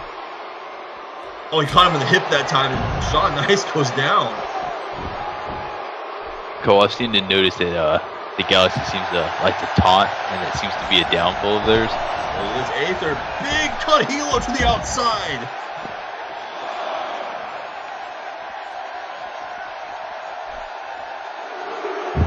Yeah, it almost backfired there on Aether when he was on the ring apron a minute ago, but he's back in the driver's seat now for the moment. But boy, they have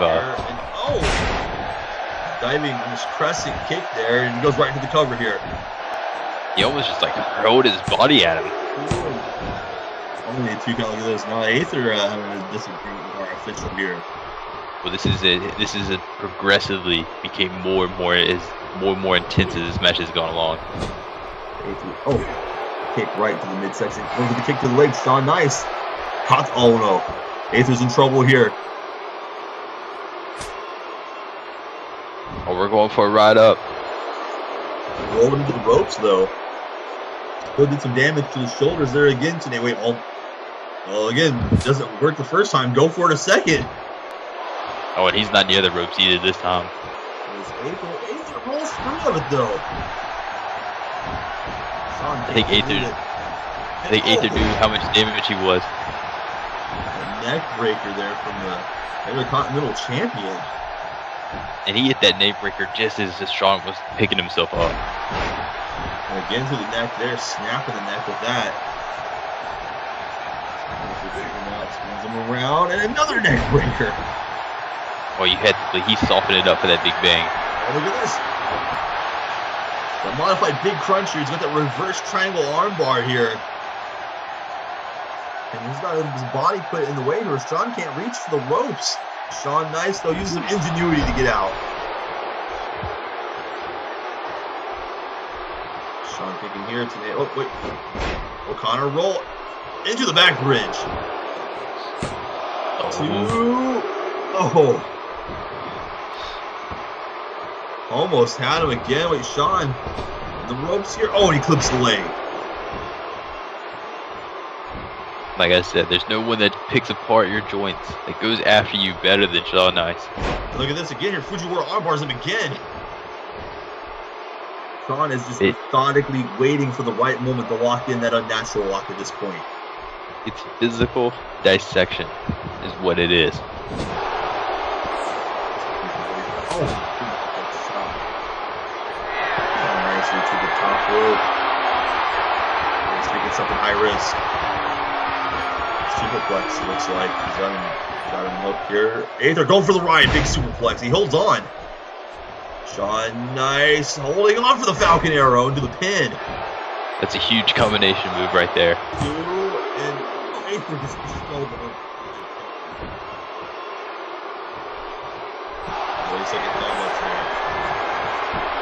Oh, he's going to snap it. He's going to snap that arm off. That's it.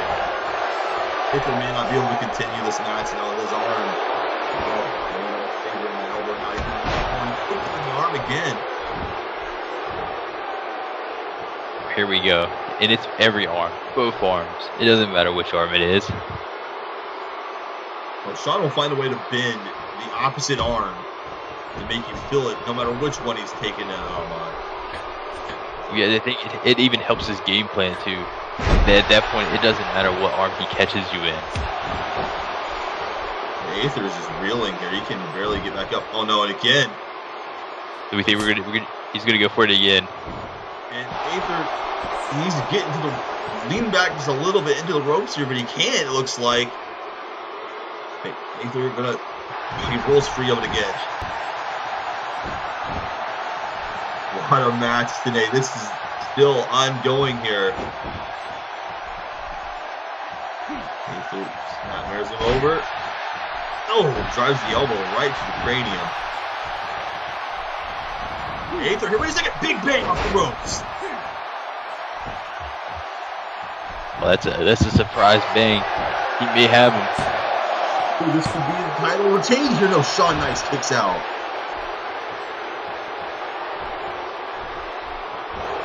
That's there, Shawn. Oh, wait a second. Are we gonna see it again? He's doubling up here. Another trifecta. Make the 6 suplexes here. Shawn Nice with the straight jacket and he holds on. 2. Oh, and Aether kicking out again.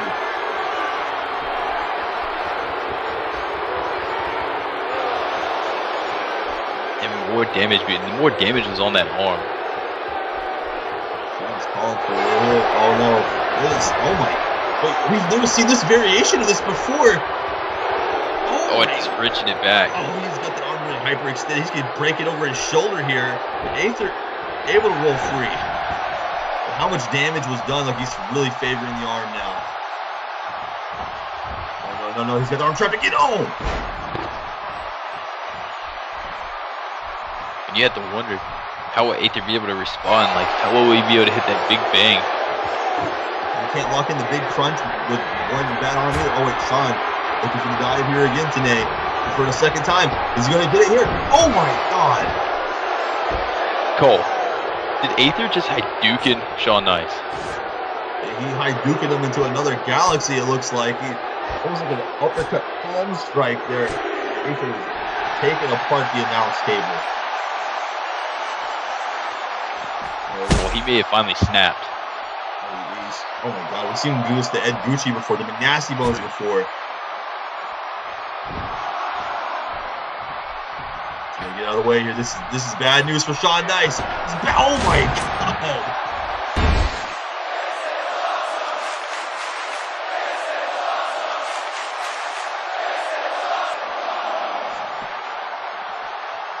Huge moonsault. That might be it.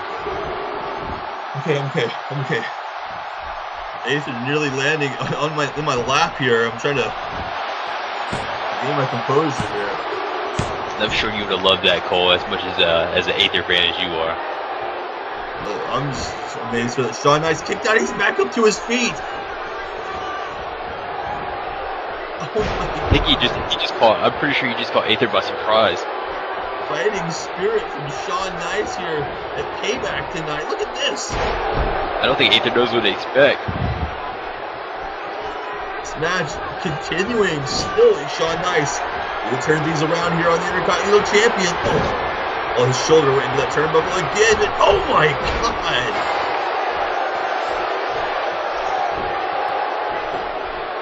Jesus Christ, Cole. Aether just quite literally turned Nice inside out. Oh, look at that, he spikes him with the Hurricane Rana there. Still trying to shake off the damage to that arm. He's feeling back in it. Aether here in the middle rope. I thought Aether just got surprised when Shawn Nice popped up. That clothesline, that's a difference maker right there. Shawn very slow here. Wait, Aether. Oh, he's got him in position here. Off the near ropes, Shining Wizard.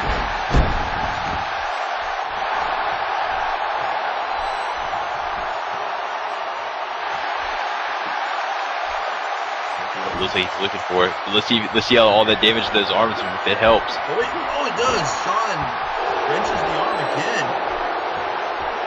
Oh, he's called for that unnatural lock. I locked in another variation of it earlier. It did damage, but it didn't seal the deal. Shawn measuring him up here. Oh. No, Aether with the counter. Back and forth, still after everything these two hitters are looking. Oh my God, Shawn Nice. Nice drop kick. Oh, wait. Hey, oh, there it is. He caught him. Caught him with it again. Lights out for Sean Nice here. Aether, though, he's not going for the pin today.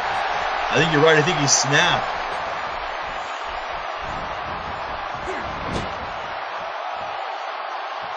Well, I think he realized at this point this match is so intense, so competition heavy. It's going to take more than one to get it.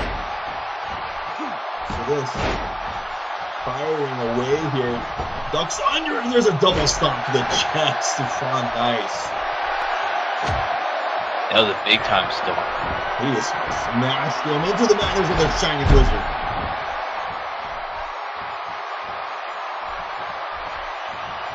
Aether Atomsk isn't hitting 6th gear. He's hitting 10th gear here. Throws him in the air. There's another big bang.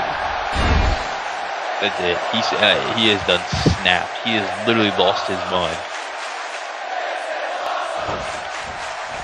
Oh, this reaction of him here. Aether looks like a man possessed. Referee's going to make the cover on this one here, too. And Aether Atomsk retains the Intercontinental Championship. You cannot take anything away from Sean Nice after that performance. Oh, absolutely. He is definitely stepping up the game. We talked about him maybe losing a step or two after losing that hardcore title, but it is not true. It looks like he almost has gained a step since losing it seems like now. He had Aether's number at multiple intervals of this match here. Aether, we talked about how he got by barely with SMC at the Slammy Awards, but Sean Nice really pushed him to his limit here tonight. He was favoring the arm still.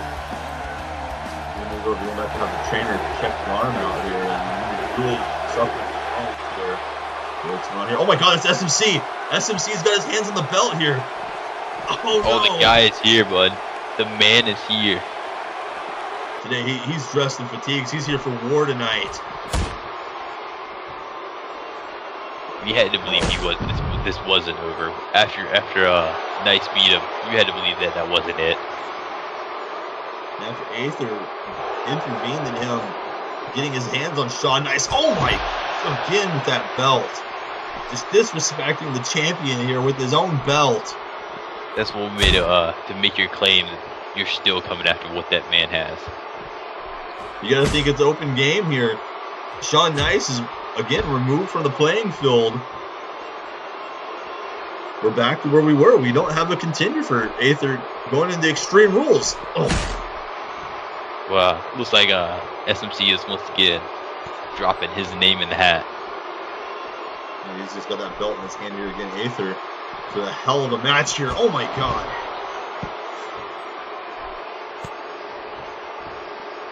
He's doing more than dropping his name in the hat here. He's graffitiing his name all over everything that belt stands for here. Oh no, no, no, not like this. Oh! He's just playing pinball with him in between barricades.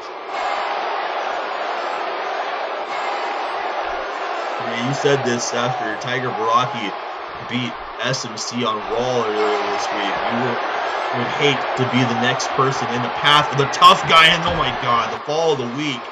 Finally, the referee trying to get in here and check on our Intercontinental champion. Aether has got to be knocked out cold. Oh, the week certainly did. Wait a second, oh my! Oh, and clothesline Sean Nice over the ropes here. No, he's on a steel chair. Oh! Nice coming back into the table. What the hell is he thinking here?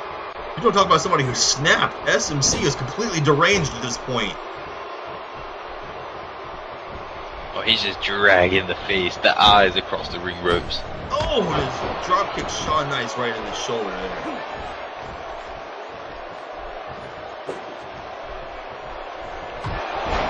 Sean Nice with that hellacious match as well. Neither of these been prepared for another fight here, let alone with the toughest guy in all of ECW. And you talk about snapping. This man is just out here making a statement. Look at this. Sean Nice can't even get his hands up to defend himself here in the turnbuckle. There's on that table again. Referee tried backing SMC off of Aether, but just can't stop the brute force of this just bruiser here. Oh. Well, he's just almost telling Sean Nice to take a free shot here. And it's all for nothing, and he just walked right into that. Oh, you hit me. That was just a setup. Oh my God, there's a powerbomb. And Sean Nice he just like crippled down. And he bounced off the mat. Oh no. Now Sean's gonna get one as well. That was Sean Nice. Oh my God. The penalty kick following the fall of the week. Sometimes you just gotta add a nice little extra little something on the end of your other fall of the week. And Sean, this is ragdolling him here by the neck now.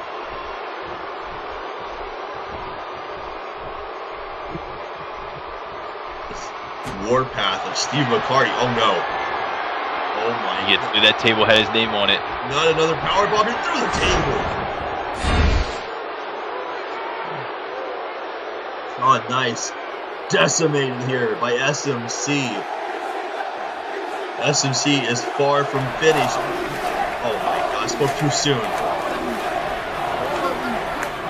And Nice's body was limp when he went to that table. We finally got Sean Nice out of the ring here. Oh my God, another. Oh, he's not through with Aether. No, don't. Oh.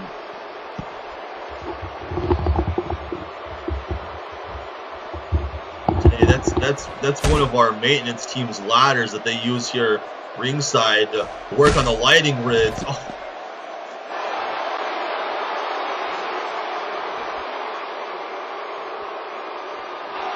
You try to tell me it's a extra heavy duty, Cole? It is a heavy duty ladder, absolutely. It's not meant to be used like this.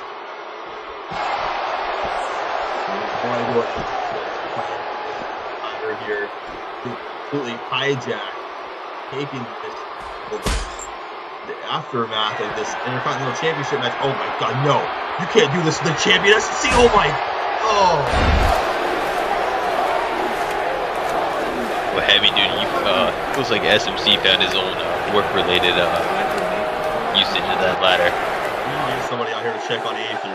Aether is in a very bad way, and look who is standing tall in the wake of the Intercontinental Championship match here tonight at Payback, over the edge.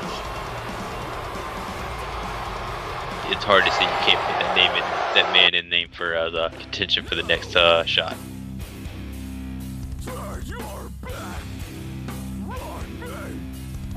Folks, we're continuing on here, trying to limit some of the breaks so we can get right to the next championship match. And today, I know you are looking forward to this match.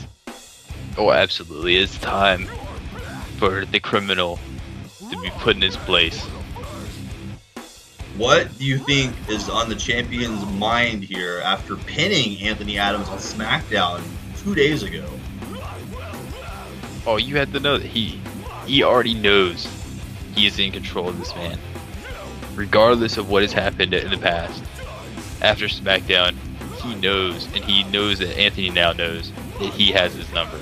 I mean, we've seen Anthony Adams virtually juggernaut, like unstoppable, on a tear. And then just days before this match for the title, Matt Black almost siphons his momentum away from him. That's kind of became Matt Black's MO now. It's like, nobody takes the spotlight away from him. We're going to find out here tonight if that holds true or not. Anthony Adams has got to be more determined than ever. You know, Anthony Adams was a part of that 6-man Hardcore Championship ladder match that main evented Fastlane. Ironically, Matt Black opened that show versus King of Phoenix. Now look at this. These two in a prime spot here right before tonight's 2 huge main events with the title on the line. Well, it's one of those things that you find your way to success. These 2 men have found it. Almost taking completely different paths to it. Very much so. You know, And I think Anthony Adams has kind of been slept on a little bit here since he's been in NXT. He's been working his way up slowly but steadily. But conversely, there, Matt Black shot into the spotlight rather quickly, you could say. I think you can always just take it back to one moment. That moment in January. His fight with Azrael is pretty much what has made him here today. Well, absolutely. And, you know, on top of that, that war, not even a fight, that series of grueling matches with Ryan Azrael has to have been playing into how he's game planning for this match. Oh, absolutely. It's one of those things, Azrael's a much bigger person, almost just the same as Anthony Adams is. So pretty much, Matt Black's probably just taking in the same game plan.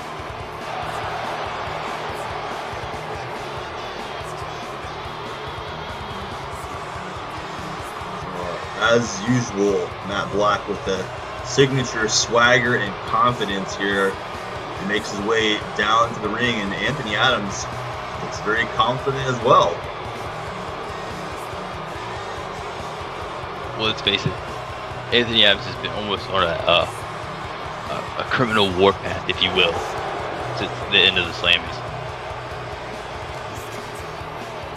Anthony Adams, he knew that he was next in line when Lewis Rivers failed to take down Matt Black at the Slammy Awards.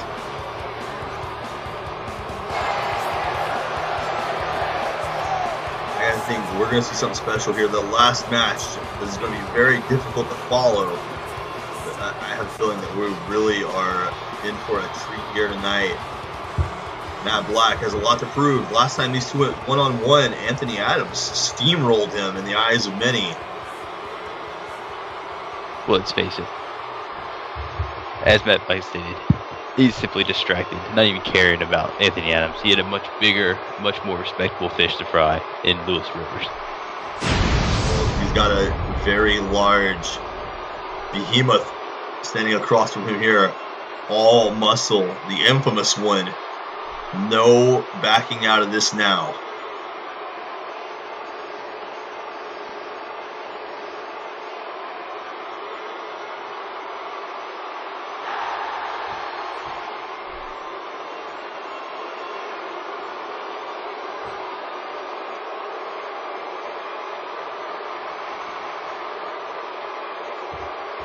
These men's eyes, they have not left each other. Well, this is just pure disdain at this point. You know, this all started with Anthony Adams was out, addressing the NXT fans. Matt Black would come out to interrupt him, but Anthony Adams didn't give him the opportunity to interrupt him. He interrupted the champion there with a physical beatdown. All right, let's not forget that physical beatdown started with a swift kick to the family jewels. Do not underplay that, Cole. I'm not going to underplay it, but I'm going to say this much. I wouldn't put it past the NXT champion to do the same if the roles were reversed. Well, it's like I said. Oh, look at this. Wait a second. Matt Black. Anthony Adams, refusing the handshake, and Matt Black sucker punches him. We should refuse to shake the hand of the champion. He should be grateful he's getting this opportunity. Wait a second, Anthony Adams! Not taking kindly to that cheap shot there. Exactly to my point. A cheap shot when Anthony Adams turned his feet to back away from the champion there. And now look at this. Matt Black is going to pay for his sins here tonight today.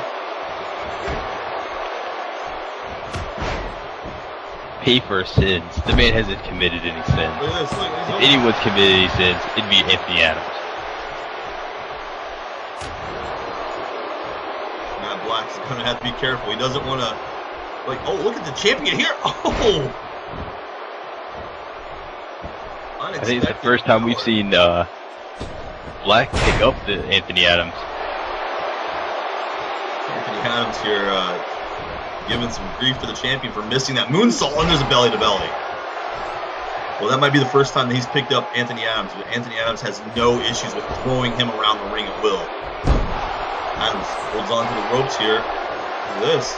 Oh my God. Oh!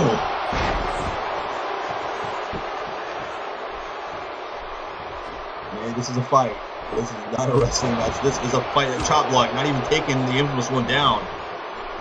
Well, we talked about how the Money Gang and the Scorpions was a fight. This is going to be that same category. Yes, he's trying to chop down Matt Black, and he's trying to stay on his feet here.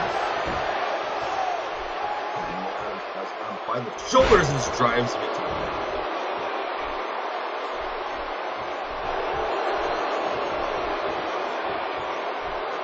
Adams is getting all kinds of jacked up here. Big punch, trying to rock the champion, shoots him off the ropes here. Is this going to be... Oh, shoulder blocks him off of his feet. This is like running into a freight train right there. Elbow here, wait. Matt Black, backbreaker, into a neck breaker.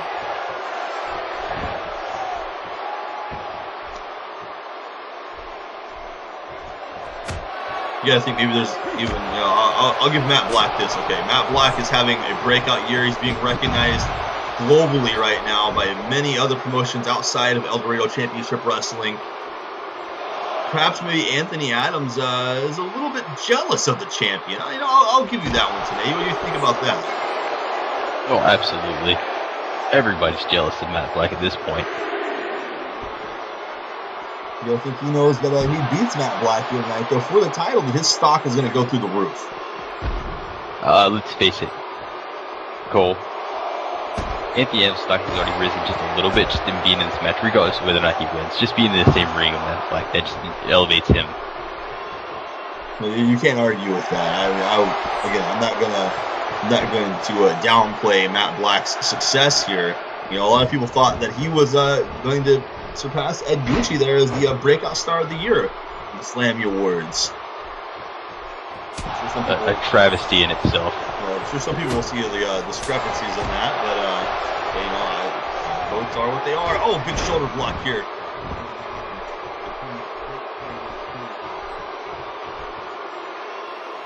But as Matt Black said, Anthony Adams' 15 minutes of fame are going to be up after tonight. You're looking for something. Oh, no. Oh, he's turned around.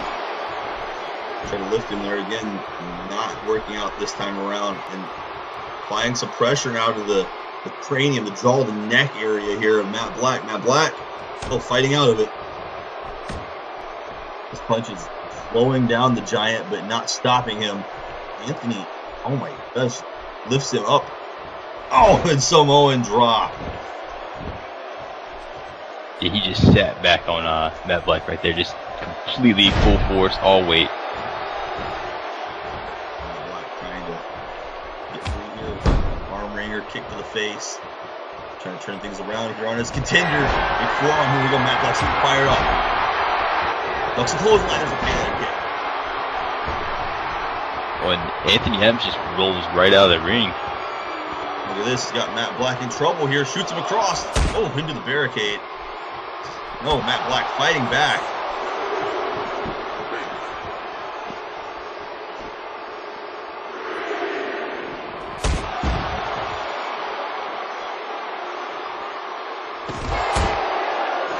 Outside here now.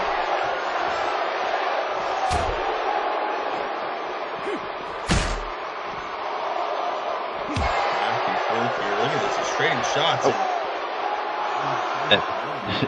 Just running into him and just falling down. The 6 count here. They need to get in the ring.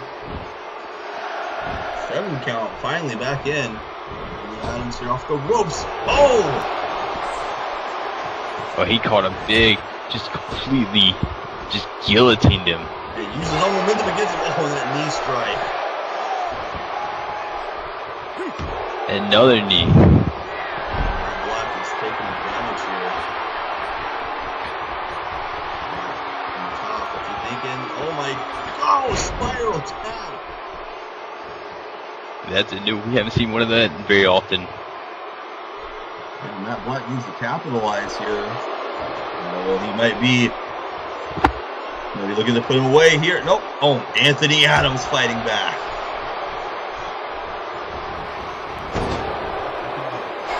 Yeah, he's in trouble. Anthony Adams looking for some gold in his near future here. Living in infamy. Will that be it, Cole? He hit it early.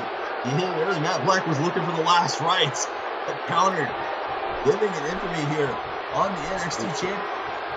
Anthony Adams. Oh, this is going to be a mistake. What is he thinking here? Oh. Should have went for the cover there. He had him with the power bomb. That could have been it. So under here, big clothesline. He doesn't make a cover. Now he makes the cover a little late. 1, 2, and oh. Matt Black, I think he barely got the shoulder up. Anthony Adams is not happy about it. He took too long there. I think rookie mistake, if I say so myself. Yeah, but Anthony Adams, he's cut open. We've seen how much he bleeds in the past. That's definitely could be a detriment here. That knee lift on the outside when he was caught on the ropes definitely did the trick. Okay, what's he thinking here? Champion chopped from a pump handle up all onto the shoulders. My goodness! He just got slammed down with emphatic force. Fighting back now. Oh, big uppercut there from the champ. Makes the cover here. No, not even a 2 count. Oh boy, he's just trying to catch his breath, it seems like, at that point. Matt Black thinking here, dragging him over. Oh, he's got his feet hooked on the ropes. Anthony Adams quickly powering out of it though. That's under another big clothesline.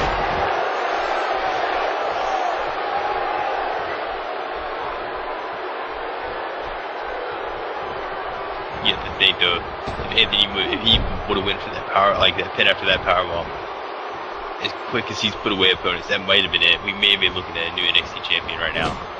Yeah, I was gonna say, I don't think we've seen Matt Black take the living in infamy before. We've seen other people take it, but not the NXT champion. Look at this.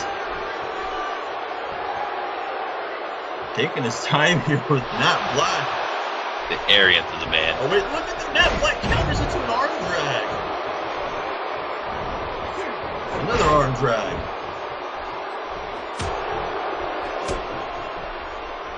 Wow. Even here. Oh, taking a page out of Walter Scott's book. Sweet dreams to Anthony Adams. 2. Oh. I think that was a message there. You know, these two have been having their fair share of back and forth in the locker room lately, arguing about who is the more prestigious champion here. What's Champ looking for here? Oh, a modified backbreaker.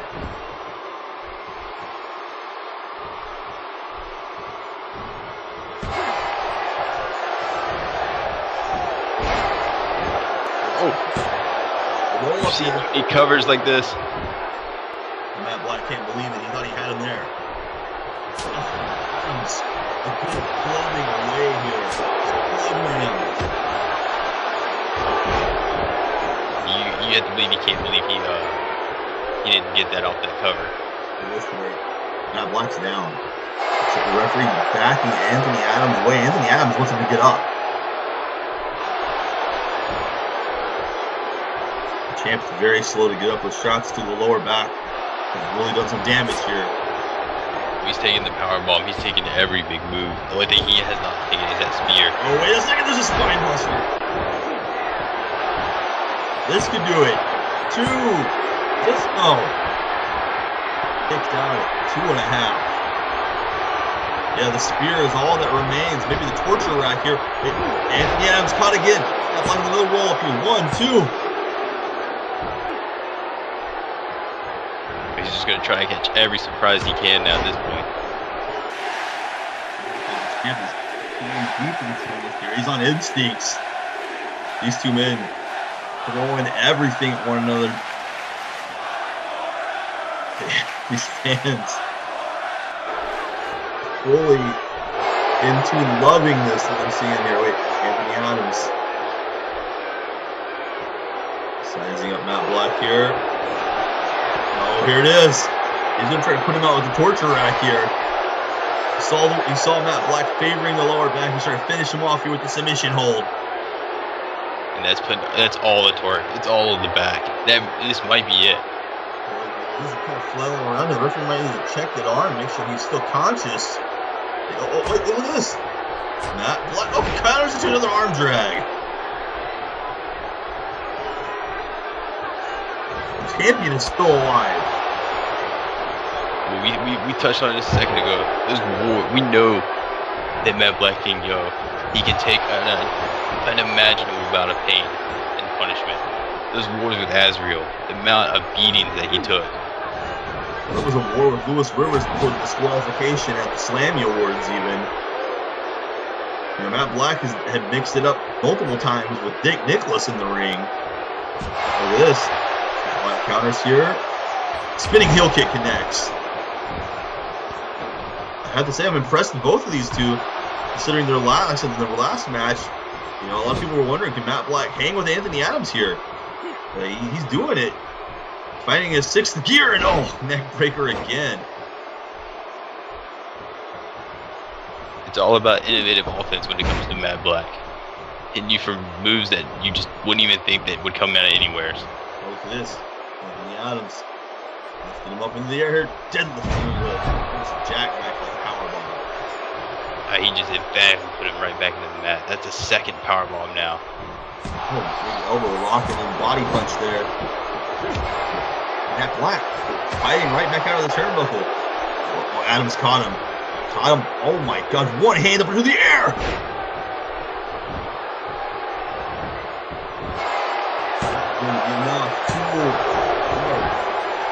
I hate to say it, but this might be Anthony Adams' night.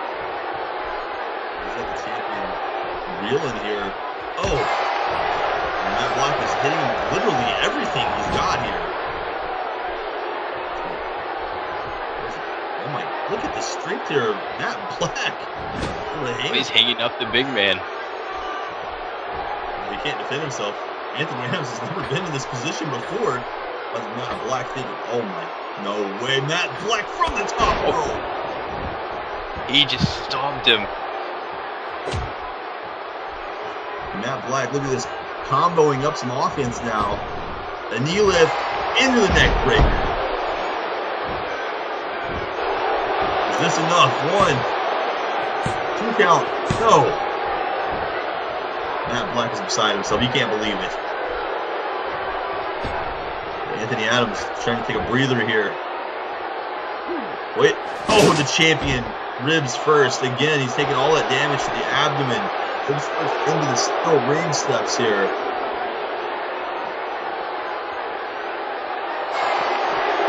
Wait. Oh! Big time arm drag. And whipping right into that barricade. He's counting there. Oh, there's a rake to the eyes. Throwing Anthony Adams back under the ropes now. Breaking the count up here. But at this point, if I was Matt Black, I might have been just been happy with the count-out victory. As Matt Black taunting from the ring apron, Anthony Adams is back up to one knee. It's been another incredible championship match here tonight, and Anthony Adams explodes with that belly to belly.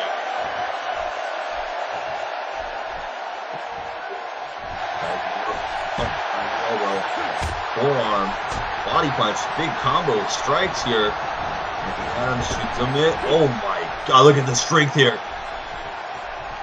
When he catches him into a power slam. This is enough to put away the NXT champion here. 1, 2, no.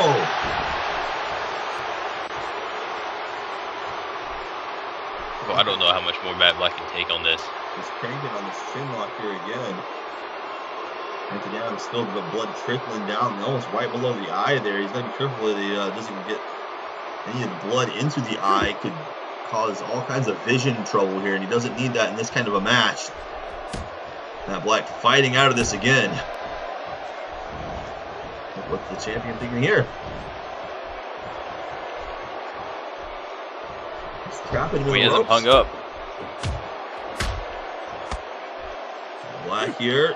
Oh, another backbreaker. More knees to the back.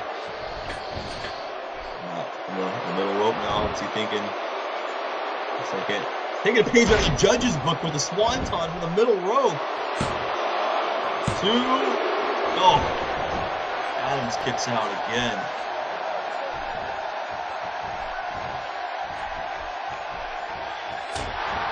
Black here. That punch almost didn't even phase him. Really good. That kick did. You know what this is today? Rolling neck breaker. Oh, we don't really know what comes after that. Adams is trying to crawl away. He doesn't want to get hit with that shooting star press again. He felt that on SmackDown. Yeah, it might have taken 2, but it was still enough to finish the job. And launch for the rolls belly to bellies. Adams yelling at him to get up to his feet here. It's the ropes has been clothesline. Here we go. Anthony Adams, full head of steam now. Big back body drop. And big spine buster again. Oh boy, here we go today. He's been looking for this. Waiting for the right opportunity to strike. This has been death to everyone. Oh! This has literally put away almost everyone Anthony Adams' face. That's not just a nail. That's a railroad tie through the coffin for Matt Black here tonight. That's the death knell. Is this enough? Is this... No! I cannot believe this. Matt Black kicking out of the spear here at Payback tonight. Cole, I'm speechless. Matt Black, I think he stunned Anthony Adams. Here, look at this. Capitalizing with that big enzuigiri.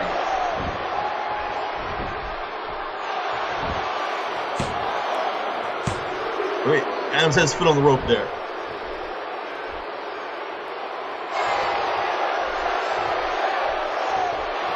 This has been absolute insanity. These two going back and forth here today. They caught him there. Oh!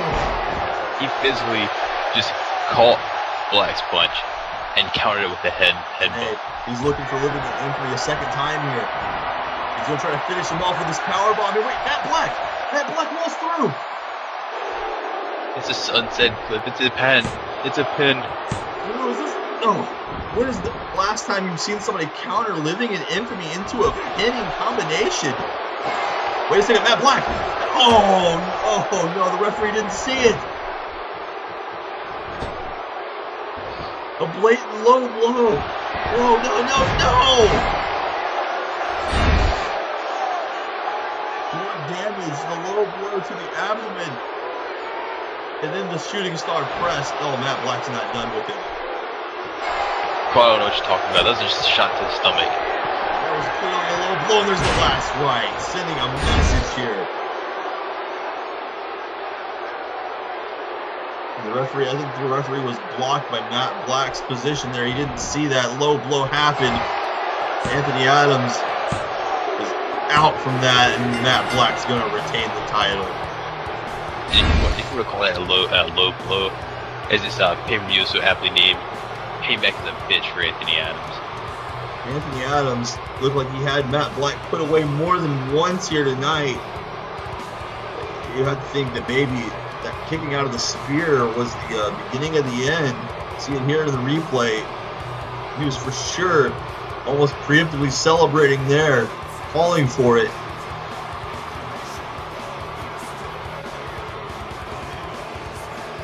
What a match. What a match, tarnished by a low blow at the end of it. Tarnished, Cole. That's what we're going with. The man of greatness still holds the NXT title. This here, Adams was looking for living in infamy second time around, but Matt Black was ready for it.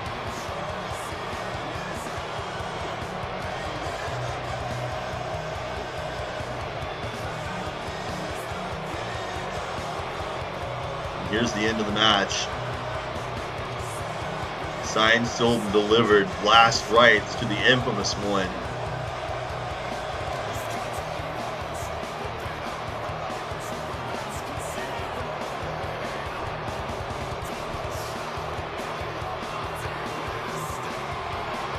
Matt Black. Look at this.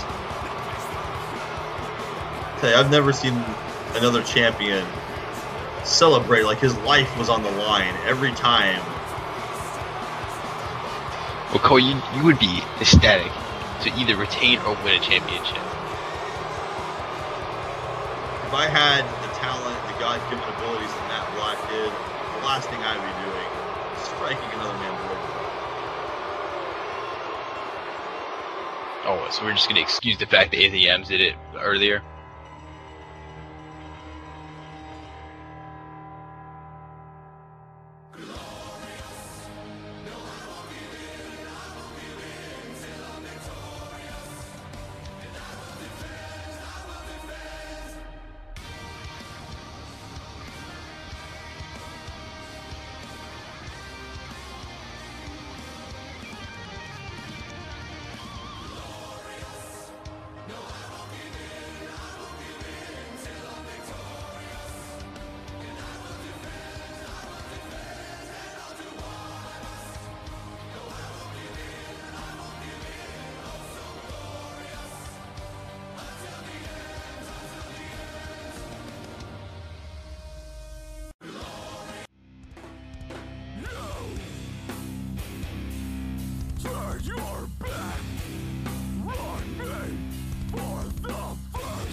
Folks, we are moving into the last leg of the program here, and this match not only has a huge rivalry at stake here, has huge implications for 4 weeks from now at Extreme Rules 3.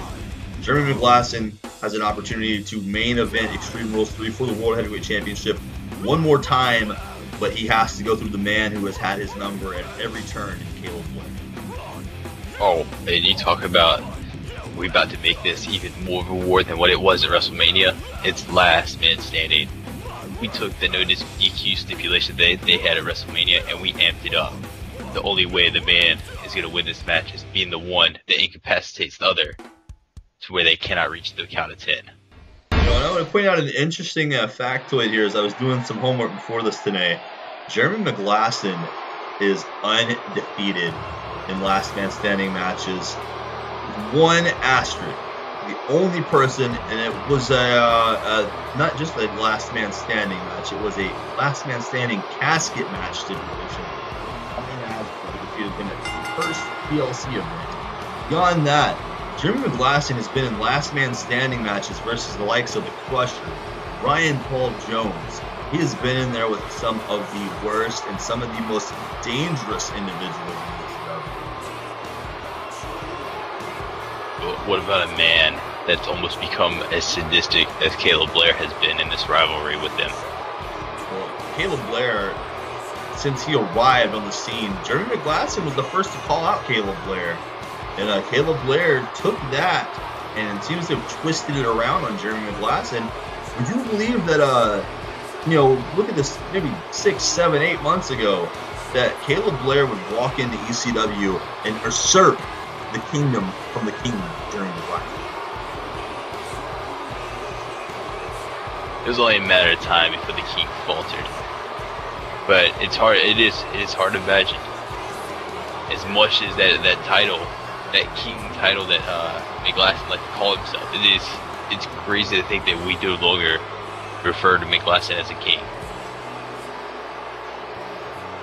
Now he seems to be on this path of righteousness here, on a mission to slay the new king in the kingdom of ECW.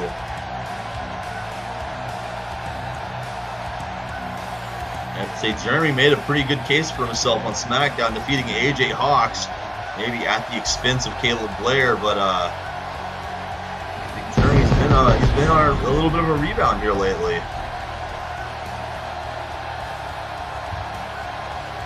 He needs something. He's going to need this.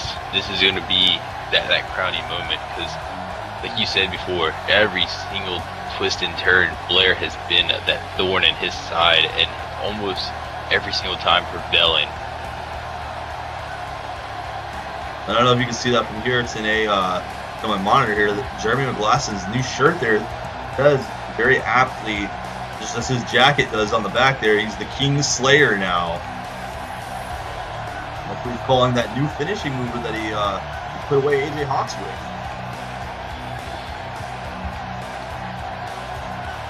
Well, the man may call himself the King Slayer, but it's yet to remain seen if he can slay the king.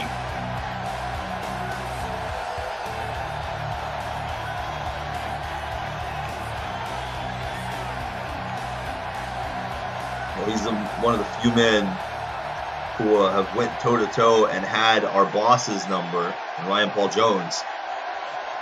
But we'll see tonight, like you said. Can he finally overcome the deficit that is Caleb Blair in his career? Well, he's going to need that lotto pull to pull out Blair's number. And look at this, he's going right for Caleb Blair, wasting no time here. Big splash already. Jeremy McGlasson like a house of fire off the gates here. Oh, they need to waste no time, both of these men. Think about just think back to WrestleMania.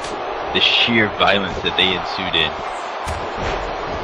This is going to just break down hella fast like it just did. And it took so much at WrestleMania to put Jeremy McGlasson away for that 3 count. This is, like you said, for a 10 count. Oh, we're starting early. Caleb Blair's already brought out the baseball bat. McGlasson content using his fists here as a big uppercut. Blair delivers a belly to belly. Oh, Blair just popped right back out after taking all those vicious shots. Just popped back out and just hit Blair, or hit McGlasson, sorry, with that big belly to belly. McGlasson here, trying to ring the equilibrium. Oh, look at that belly to belly throw there as well, trapping the arms for that one. That's one way to make a man not be able to count to 10. Mess up that equilibrium with those claps on the ears. McGlasson over the top there for that forearm.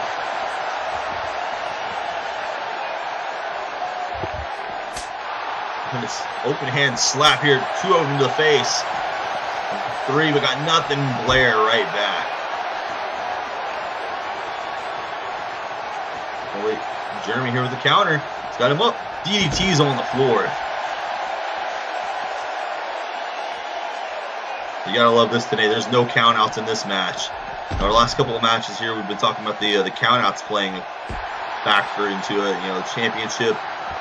Don't want somebody to get counted out, take a loss that way. But here, we know we're gonna get a definitive winner one way or another here tonight. Oh no, this one can end up in the back if it needs to. Like I said, the only rule is basically that count of 10. Who cannot reach their feet to the count of 10. That's the only rule, basically. Using the ring post there. McGlasson, this might be the most fired up we've seen him. You know, he almost like he became complacent when he was on top. Now he's got that fire in his belly. He wants to get back to the top. Sometimes you need to lose what you had to realize how good you had it. Oh. All over Caleb Blair. Caleb Blair fighting for his sake here.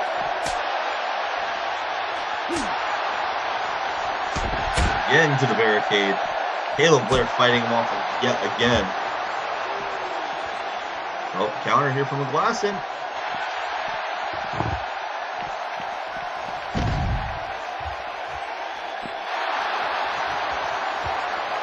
And how well would you thought it, Cole, at the beginning of this match, that McGlasson would have the early advantage as well as he has had it right now? Yeah, as dominant as he has been. He was all over Caleb Blair from the opening bell, just throwing punches aplenty. And now, even on the outside here, Caleb Blair, tried to grab that baseball bat as an equalizer, but Jeremy McGlasson said no thanks. And look at this, Jeremy with the arm drag. I'll say, you're right. McGlasson literally, or not McGlasson, but Blair literally picked up the baseball bat, and that's all we saw of it. He was using the barricade, but he was just battering Caleb Blair all over the ringside here. The referee standing back. The referee has no stake in this until somebody's down for that 10 count. Or down for the 10 count to begin, I should say. I will say he has the easiest job in the building right now. I just don't want to fathom what it's going to take to keep either of these men down for a count. Oh, look at this. Wait, he's taking Caleb Blair for a back drop. Oh, right on the corner of that barricade. Well, that might be one way. Point is right into the spinal column.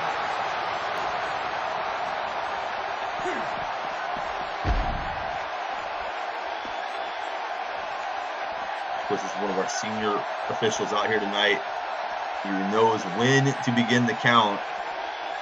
He knows both of these men very well. I'm being told that he will not start the count until he is for sure that one of them has been incapacitated and the other man has backed away and allowed the count to begin.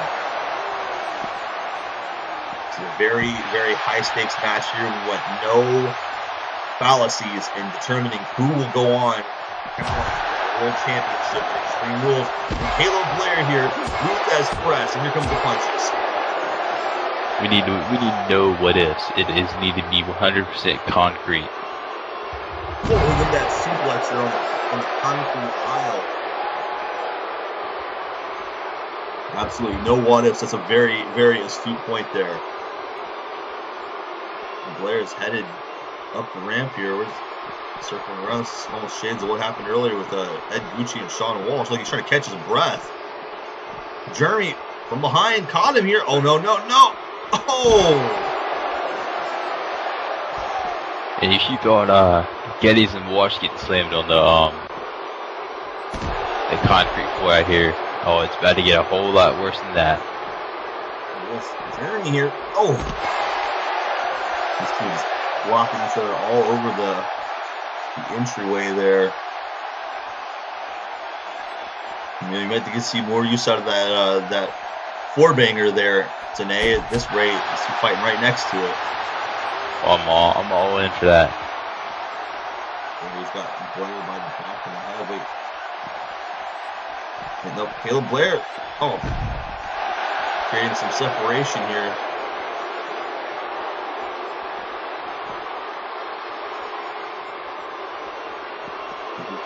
Oh, wait. No, wait. Oh, Jeremy. McGlasson uses the power there as weight to shift and take Caleb Blair down. I'll say basically just using him as a cushion to cushion that fall. And he's choke slamming there. Oh, there's a knee in the face.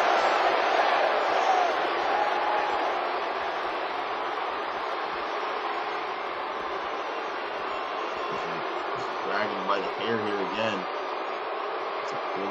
This is taking him here. Into the backstage area here. Oh.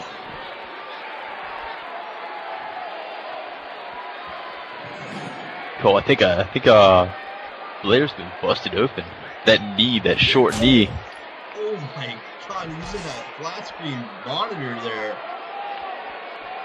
Well, that's legal here, I guess. Can't do anything to stop it. I hope that's coming out of his paycheck. I think hopefully that LED is reinforced. Wait, Caleb Blair looking for that table. Oh, McGlasson. He's about to go through the table, but had other plans in mind. Yeah, McGlasson had a quick no to that table, and he emphatically threw him out of the way. Oh, a trash can coming into play here. Wait a second. Oh. McGlasson having his way here with Caleb Blair. Oh.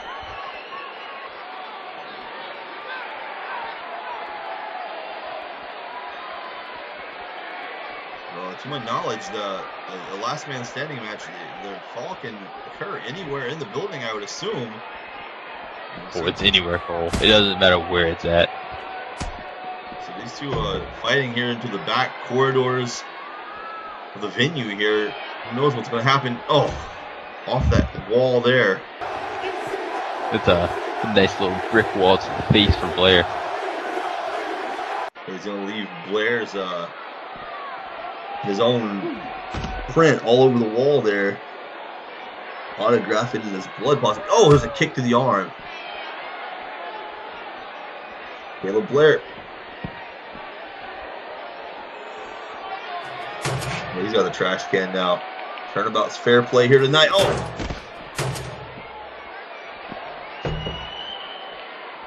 And you have to think, we've talked about how these men just despise each other. But they are literally fighting also for that #1 contender spot. That shot to face whoever comes out of that Riddilyn triple threat with Azrael and AJ as well. Yeah, you gotta think, Caleb Blair, he's taking all the credit for it, and I guess rightfully so. He's opened the door for other talents to come into ECW, names like a Scott Adams. Caleb Blair, was the first to come in and say that, hey, I'm here to fight for the title. I'm here to prove my spot. I was given the opportunity to come to Raw. And now he's got it right here. You got to think about this too today. Remember back at Royal Rumble 2, Caleb Blair was facing Ed Gambit for a #1 contendership opportunity, just like he is here tonight, facing Jeremy McGlasson. It was Jeremy McGlasson who cost Caleb Blair the right to challenge AJ Hawkx back then after the Royal Rumble. And let's face it, at this point, neither one can cost each other the match here. There's going to be no interference from anyone that costs this. There's not going to be anything like that. This is literally going to be between them two and settled between them two. Well, that's what Ryan Paul Jones had in mind when he made this match. When he made a last man standing match, and you said it again, no what ifs. This is going to be a conclusive finish here, a conclusive win for one of these two men, one way or another. And Caleb Blair, put him into the locker here. Oh my! Get into the locker. I just tell them what you hit when you get into a locker.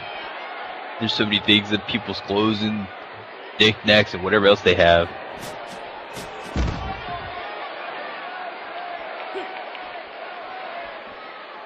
Caleb Blair is a bloody mess here. He's almost fighting blind, it looks like. Wait, he's grabbing a steel chair. Oh! Caught McGlasson off guard with that one, and there's a DDT onto it.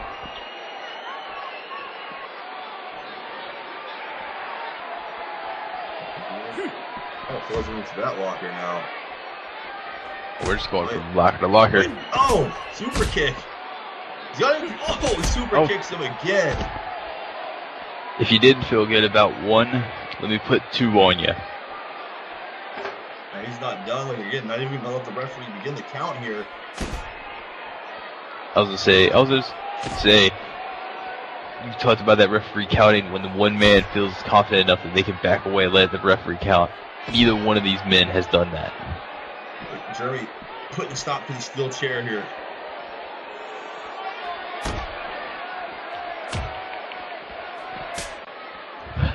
Chopping away here again.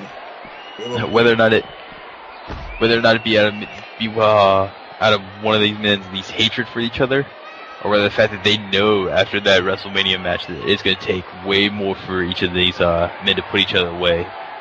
They have not let that. We have not seen once a 10 count. They have not let themselves get a chance to have that 10 count. Hey, look at this, Caleb Blair willing himself back to his feet here, but Jeremy, using that steel briefcase there. Striking him down with that Halliburton.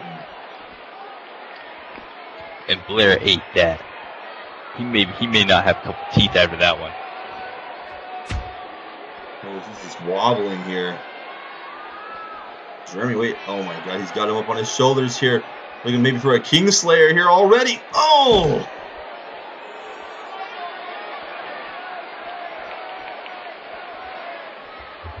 You talked about this early in the match today, but it's still ringing true here. When's the last time that McGlasson had his way with Blair like this? I don't think he's ever had it. It may have happened maybe once. But out of all their battles, it's literally been always Blair. Blair has always seemed to have the upper hand here. Oh, God, he suplexed him right on the floor backstage.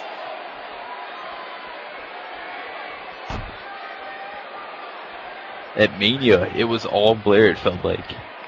For that latter part of that match, it was just Blair physically dissecting and just brutally, massacring McGlasson. Doing everything he could to keep McGlasson down. Yeah, it was Jeremy McGlasson in that match who was struggling to put together offense largely, it seemed like. This here, taking Jeremy for a ride across the rest of the backstage here to give him a tour. Our social media lounge back there. Fans standing by being interviewed. We need to get these people out of the way before they get involved in this match unwillingly. Finally. I'll say, this is not a conflict that you want to get involved in or get caught in the crosshairs. This, again, Jeremy using that chair finally to turn things around here. Oh. It's almost like that guardrail is the only thing holding Caleb Blair up at this point. And oh my god, again, face first off of it. Jeremy now is going by the back of the neck here again.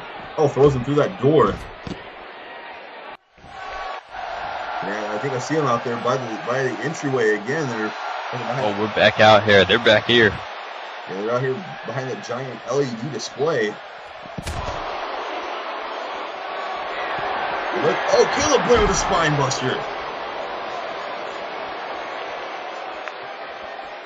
Both of these men hitting their offense now late into the match. I think Blair's got a hold of Jeremy. Oh, throws him into the side of those steps.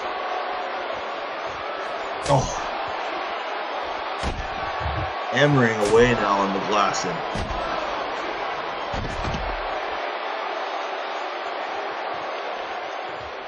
This match is getting very ugly here, very quickly. It's almost like if you don't want to stay down, I will physically make you stay down. I just don't think a 10 count is enough for either of these men. And they want to inflict as much harm as possible. They want to make sure that the other man cannot get up, cannot walk out of this. Maybe won't be seen again for who knows how long. We think this match is definitely going to take weeks, maybe months for them to recover. Jeremy McGlasson got opened up there a little. Both of these men are covered in blood now. I would say that that's not too much to expect here. That wouldn't be a far cry from what anybody expected coming in. But this match is getting downright nasty.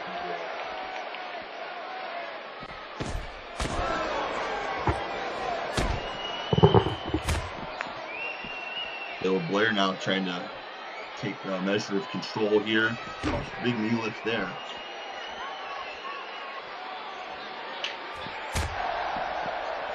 Acid firing back. Oh, we're just at a point. We're just gonna trade blows now. Oh, there's a headbutt. They're trading some bodily fluid with that one too. Look at this. Back and forth with these punches here. It's almost like a bar fight. Whoever's the last man standing just from trading punches. And Blair. Oh. Oh. The same area earlier. Sean Walsh and Ed Gucci were fighting, and Caleb Blair up against that table. They put another table over there. Oh my god. Oh! Throws him through it like almost like a Uranagi. Wait, it looks like Caleb Blair's going to have the referee start counting now.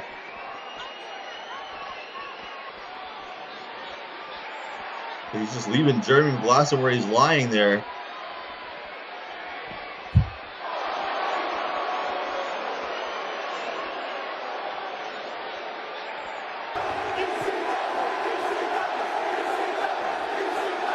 Jeremy's starting to stir a little bit. He's back up. Look at this. He's back up.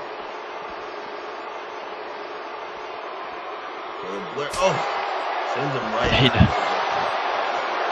Look at him shooing him now.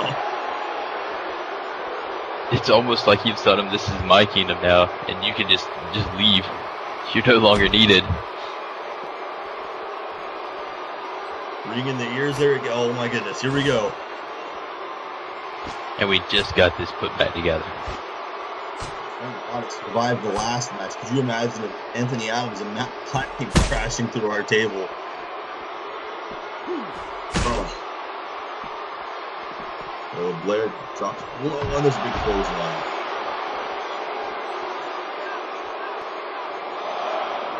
He's got that baseball bat again today. Referee's counting's up to 2. McGlasson though, up quickly here. Oh, thank God he stopped that. He was swinging for the fences. Oh, there's a shot.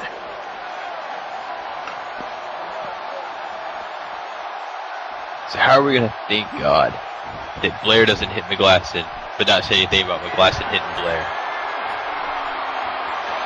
He's about to hit him again here from the top. He's saying a little prayer for you too, Finney, it looks like. Here we go. McGlasson from the top rope. A little hail to the king there with the elbow.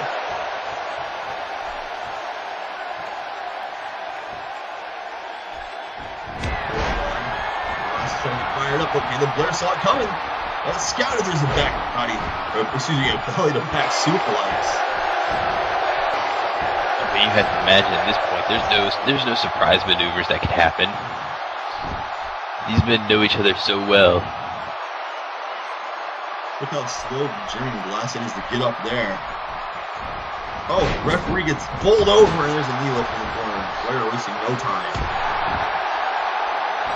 I guess now it doesn't matter what happens. Even if they can't reach the count of 10, it doesn't matter. Ref's down. Everything's collateral damage at this point. And if you're in the way, then I feel sorry for you. Look at this. Oh! And Blair working on the arm a little bit here. Oh, hammer locks it here. Wait a second. Oh! Jeremy. Not only did he just drop McGlasson on his arm, he just dropped him on the back of his head too. You know, so Jeremy had to use the ropes to pull himself back up. He has some punches there. McGlasson picking up Caleb Blair. Sends him to the apron. Oh, block. Oh, big forearm there. Caleb Blair. He's taking his time now. Big springboard here. Forearm connects. My God, today look at the face of Jeremy McGlasson. Crimson. What is that? Absolutely. Caleb Blair looking for something here. What's this going to be? Oh, put the brakes on. Faked him out for a second. Oh, he's just choking him now. Oh, that's fantastic, Cole.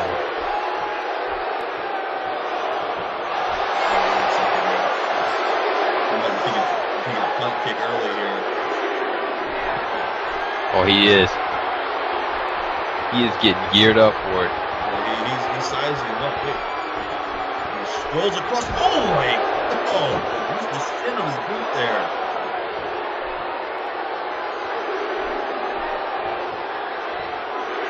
Just a straight shot. McGlasson defiantly back up to his feet. Wait, Caleb Blair. Into Caesar's Palace.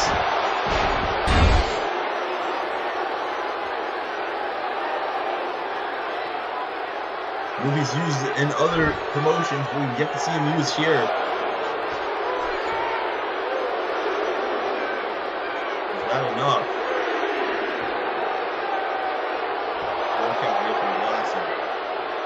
He's up again, somehow. And we haven't even reached past the 5 count yet. Oh, kicks him right in the kneecap, trying to damage to the patella there. Oh, look at this. Oh, this counter. McGlasson, wait a second. Looking for the exploder.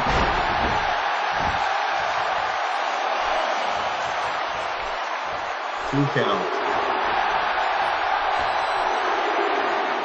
Jeremy's getting fired up, but Caleb Blair's back up. See if we can hear it. Blair trapped in the turnbuckle here now. Firing away on him. He's lifting Caleb Blair up to the top here. take too much time.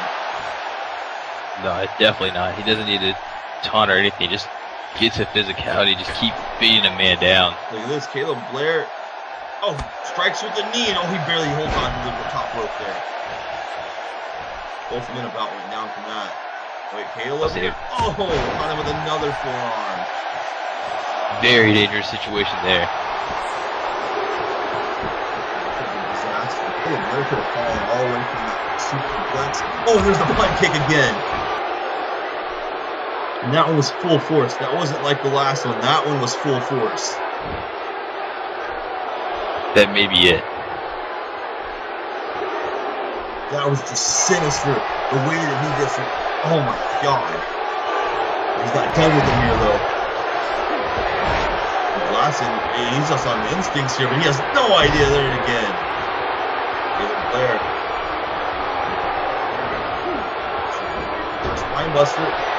It's going to be, yes! Okay, he hits him with another one. No. German gets out of the way. How did he reverse that? Jeremy's even more of a bloody mess than he was.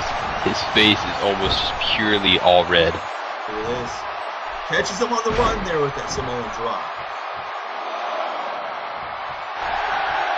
I have no idea where he's finding these instincts. This is the strapping young lad of old. And wait a second, Diamond Cutter.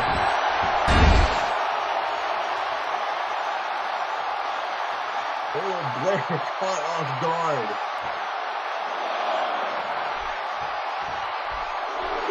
And now it's Blair's turn. Today, these two have hit each other with literally everything. 6 count. Caleb Blair could be out here. 7 count. 8. Is this it? Up at an 8. A very long count there for Caleb Blair, and he goes right back, striking the knee. Maybe Blair was playing a little possum there. Just kind of catching even more of a breather. He definitely needed it after taking the cutter. Look at this. McGlasson quickly back to his feet here, firing away again.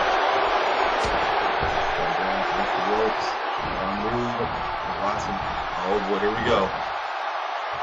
For a big slingshot. Oh, Caleb Blair.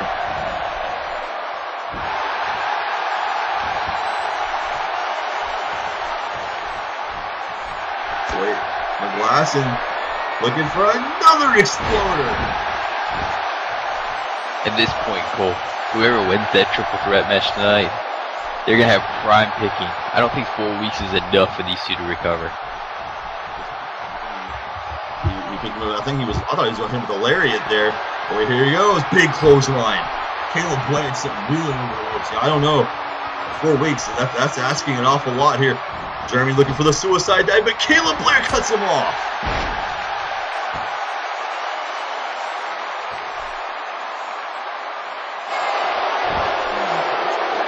He was trying to get back up there, but that shot rocked him. What's Blair doing here? Blair's hunting. Oh my God.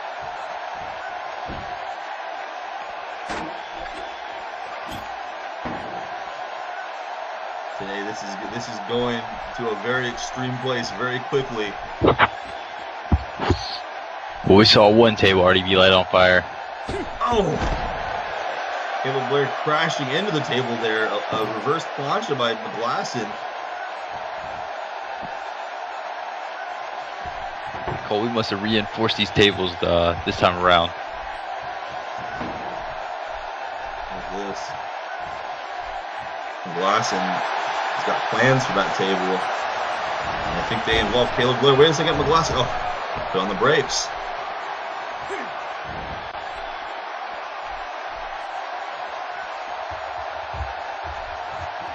Oh. Forearm there. Caleb Blair. Big forearm again. That forearm is just connecting every time now. Blair, big spine buster again. Oh, Jeremy. The power to fight that one off. And oh, right off the table. when he bounced hard off that table. Look at this, Jeremy. Oh, kind of that running forearm of his own. But we're about to see the lariat there. I thought we were going to see a lariat as well. Jeremy, look at this, sizing him up. Big haymaker.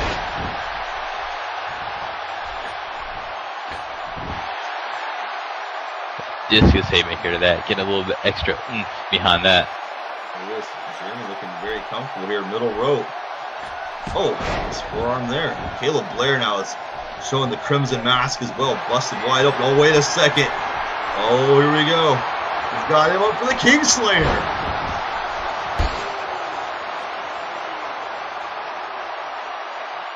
Dropping him like a stack of dimes on the neck. That's a straight vertical shot too. Right onto the neck. Jeremy's been on the ring now. What was it? Oh my god.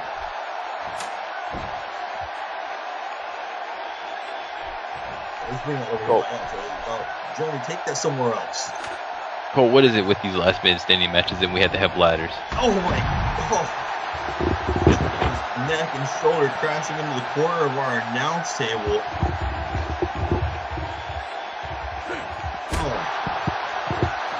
I think Cole. what it is, these men just want to, again, make sure that there is no question who is the last man standing. Cole, because at Mania, we had those huge moments with Aether and Gucci with the ladder. What was involved in the end of that match, as a matter of fact.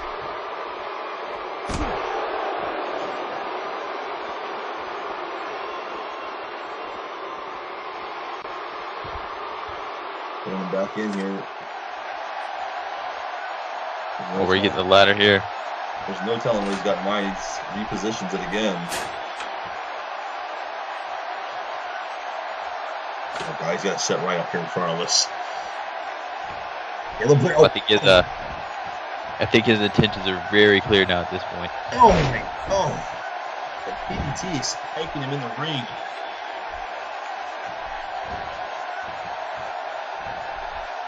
A block there. McGlasson. Oh no, wait, that table's still in position there today. He's thinking something here.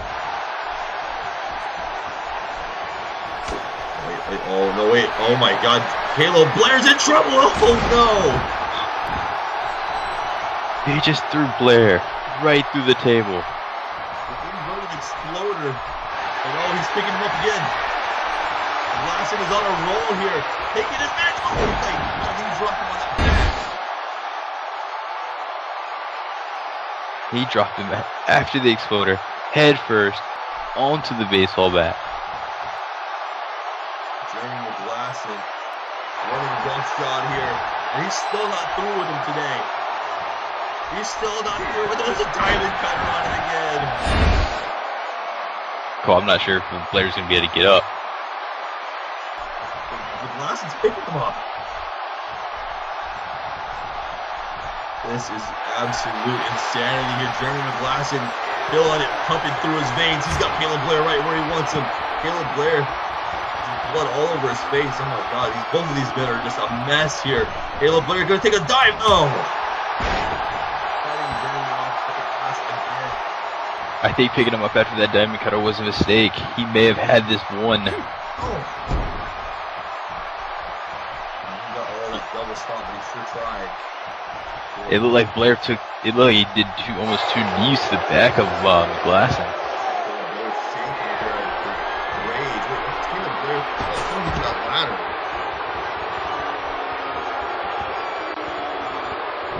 Caleb Blair, he's got a sick look on his eyes here. No, we've seen other people do this before. Like, oh my god! He took a page out of Scott Adams' playbook. Took a page out of Brian Azrael's book as well. Oh, using that apron as a weapon. Oh, now he's got the ladder. I think intentions are made very clear about what this ladder is going to be used for. And McGlasson is getting up to his feet. That powerbomb on the apron is not keeping him down. Listen, wait, oh no. Oh, the ring steps coming into play now.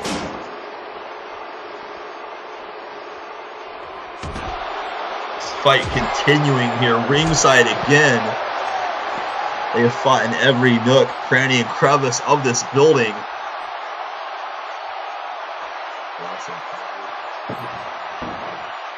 Another table. Well, they already destroyed the one that they had. So this is definitely shades of Aether and Ed Gucci at WrestleMania 2. We've seen how many tables they went through. McGlasson, oh my God, he's looking for a suplex here. Oh, Caleb Blair with the counter. Oh, can you imagine the damage that would have been through that table? That wasn't even set up. It was just kind of teetering, like a little bit lifted. Trying to figure out where he wants to put the table himself. You can see the gears just turning in his head right now.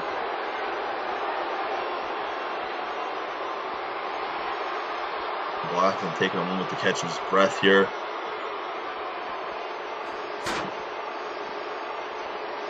Who was it?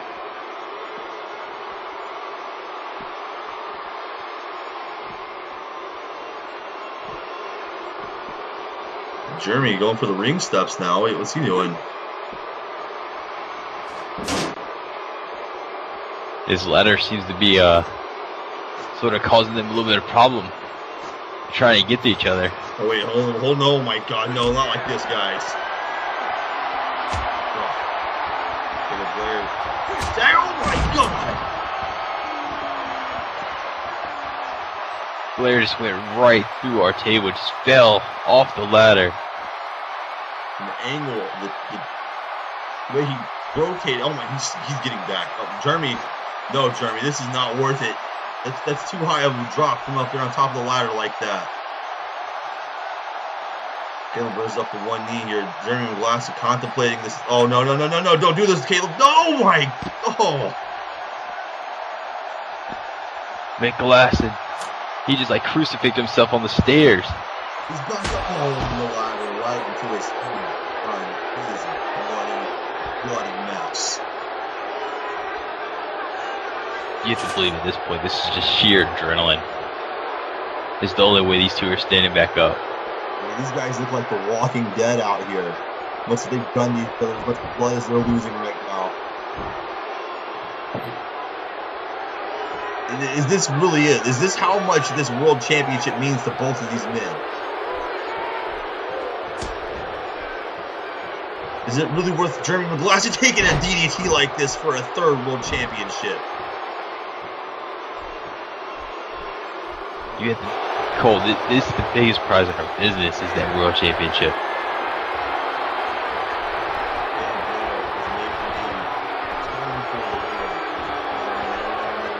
Shots to the skull.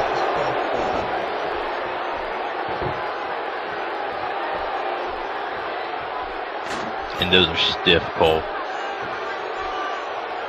McGlasson is just trying to get back up. Some volition. Oh my, no, God, oh my God. Hey, at least this one isn't near us, Cole. Caleb Blair, he's lost his mind here. This is criminal insanity. Well, Jeremy McGlasson, wait a second. No, he's got him hooked here. German suplex to the table.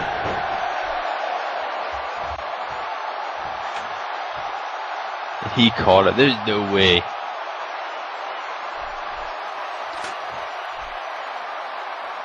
Not only is he a bloody mess, but now he's gonna have burns to go with it as well. He has been seared. The referee, I think, is afraid to even check the condition of Caleb Blair after that. Jeremy back up the ladder here again.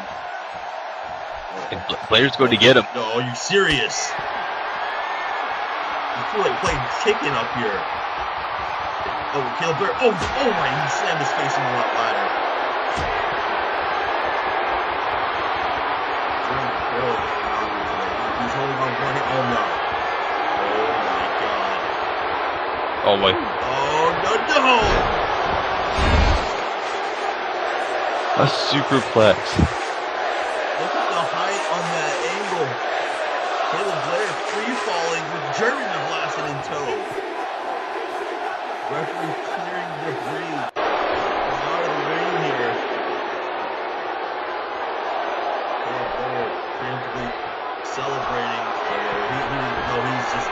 for another one of these kicks to the head. That's it, Cole. There's no more. He might have ended Jeremy McGlasson with that shot. It absolutely ended Jeremy McGlasson. And the referee knows he has to count McGlasson out here for McGlasson's sake.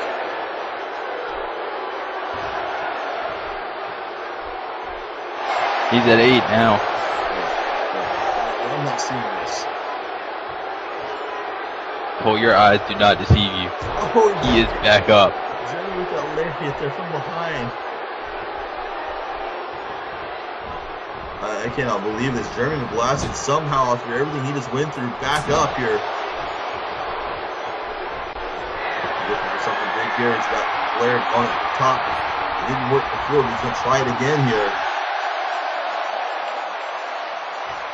Really trying his hardest to will himself through this here. I was thinking maybe some kind of a gut wrench from the top rope. Caleb Blair, though.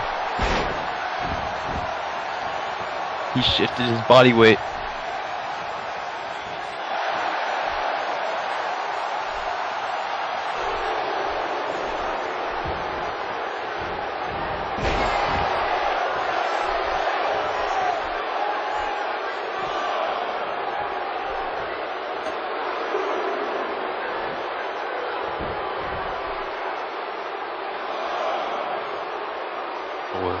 What does Blair have planned with his chair? He has something devilish coming.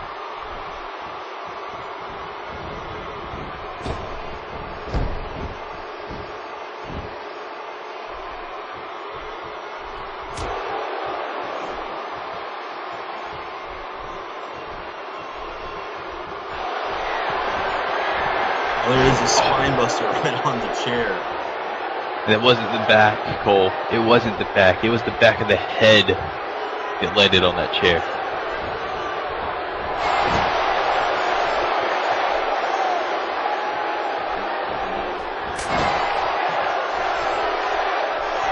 He's got one more thing lined up here.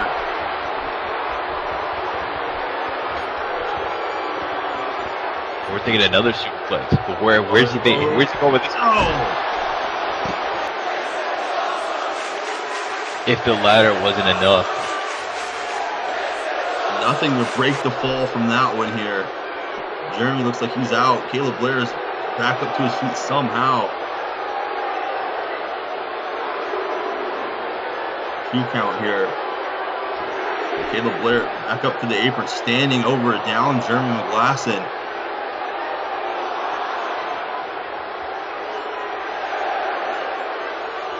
Seven count. Hey, this might be it. Jeremy's down. There's no more. Caleb Blair is finished off the King Slayer here. One of the most grueling battles that I have witnessed. And there's the what ifs, Cole. No what if indeed. He just completely, he beat him. Type of physical moment and how these two men had to go through here to get to this point, to get to this breaking point where one of them could walk away and walk into that world championship match. Look at this. The judge following Mark the J out here, the referee's calling for some help. Jeremy is in a bad way.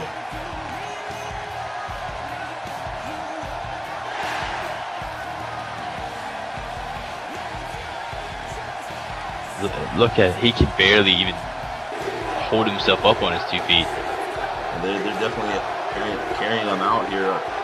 Wait, Caleb Blair, he's got a microphone now.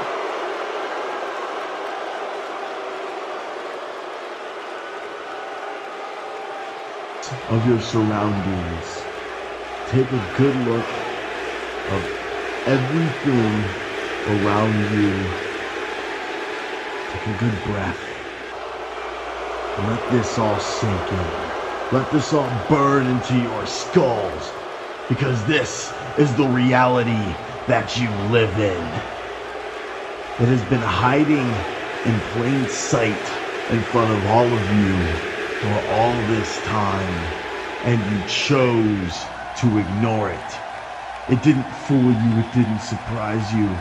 The signs were right there. You think I've done this upon my own volition, for some nonsensical purpose? You're wrong. And I did it just now. Look at your hero now. Look at your idol now. Look at the man who claimed to be for all of you. You're a fraud. I'm the man, like it or not, that you should look up to. Because I can make sure that this place doesn't live in vain because of liars like this man who have put a smoke screen over your eyes for all this time. My kingdom has been transparent, and now you can see it, because this is what you deserve. A true king like me. And don't get me wrong, I'm not alone. I've had backup all this time, and they're hiding in plain sight, just like my kingdom. Ryan, I'm speaking to you, champ.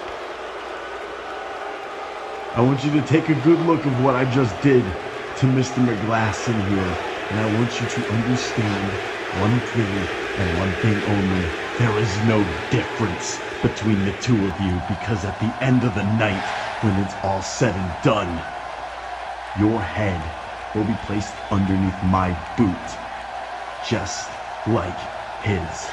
And that title, that crown, will return to the king. Caleb Blair relishing the victory here. A resounding call to the current World Heavyweight Champion.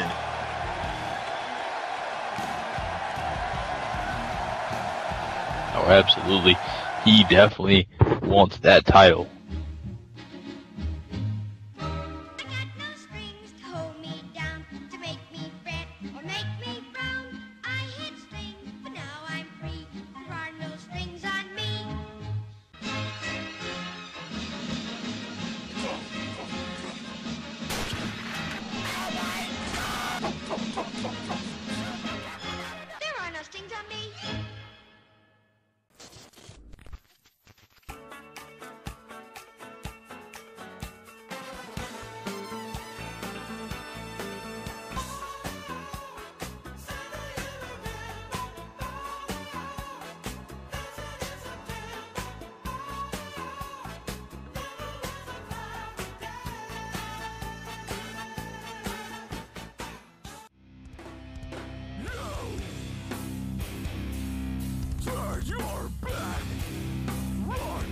Well, today we have one side of the equation in writing now. Caleb Blair will challenge one of these three men at Extreme Rules. That last match wasn't extreme enough. This one is going to be just as ugly. I think we can guarantee that one. Oh, yes, indeed. I mean, the thing is how much does that match take out of Blair, but how much is this match going to take out of the winner of this one? I mean, we talked about this before. I mean, does this match even benefit the champion in any way? He's got two men who were former partners, who both have a disdain for him, who both won his title. And he doesn't even have to be pinned in this match to lose the belt. Oh, absolutely. It is definitely. He does not benefit at all in any way possible here. Not to mention that he's got Caleb Blair calling his name already. Caleb Blair apparently wants Ryan Azrael above Riddilyn or AJ Hawkx. I would have figured he would have won AJ Hawkx. He came in calling for AJ Hawkx originally. Now it looks like he's got his eyes set on the Leviathan, and he knows what happened when people call for Ryan Azrael. Oh, absolutely. Yeah, I think at this point he is literally, that's like Bigfoot, the Loch Ness Monster is Ryan Azrael. He is the biggest trophy that you could have a win over now at this point in ECW. Oh, he's El Diablo. He's the urban legend, the boogeyman, if you will.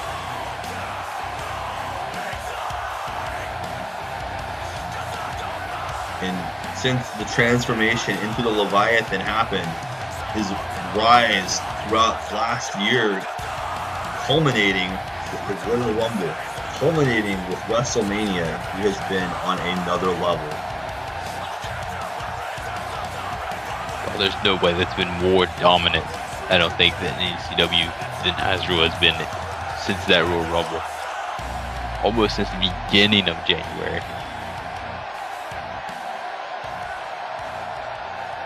I believe our dark horse of this matchup is in the ring, Riddilyn.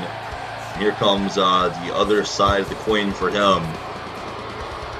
Talk about this growing dichotomy between AJ Hawkx and Riddilyn. AJ Hawkx will not let Riddilyn succeed as long as he is in the same building, as long as he's in the same state as him. Oh yeah, absolutely.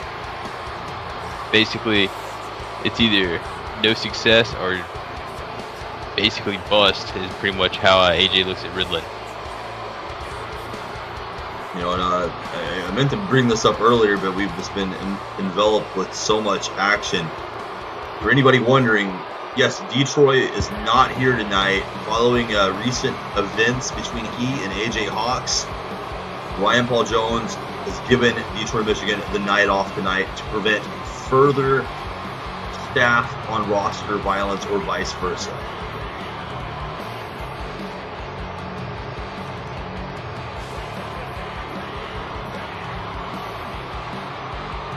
Here's the champion coming out now.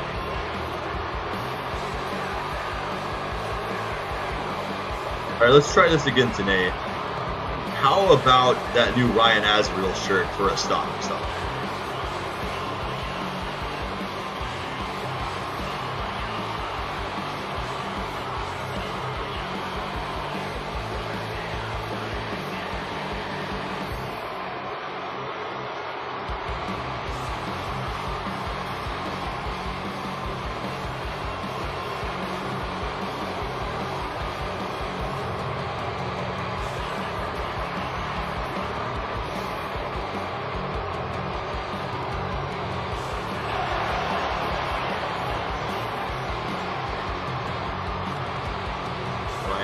Entering the ring, your title held high above his head. Oh, absolutely. And you have to imagine that shirt sums it all. Power bombs and power bombs and power bombs.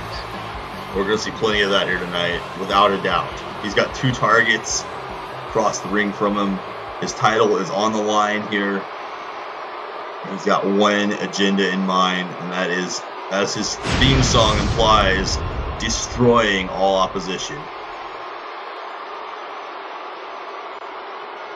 I'll destroy everyone and create as much devastation as possible. Here we go, Riddilyn, AJ Hawkx, Ryan Azrael. What a main event here to close out Payback. Here we go. This is for all the gold right here. AJ going right for Riddilyn immediately. Well, you have to imagine AJ sees this should be a one-on-one match between him and Azrael. You know, you talk about Riddilyn had AJ Hawkx dead to rights there at the Slammies, and got a little overzealous with exacting his own personal justice on AJ. Leading to where we are now. AJ, he was just letting Azrael beat up Riddilyn and basically shaking his head, almost telling him to beat up Riddilyn. I think he was probably telling him he could do a little bit better than that. AJ, like you said, AJ just wants to get Ryan Azrael one-on-one here. He wants to finally prove that he can defeat the Leviathan one-on-one, something he has been unable to do. Oh, look at this. He grabbed AJ by the hair. And just a clubbing blow to the chest. Immediately taking AJ out of this. Oh, Riddilyn looked for something there, but he's going to pay for that. Backbreaker. Look at this. Azrael with the power.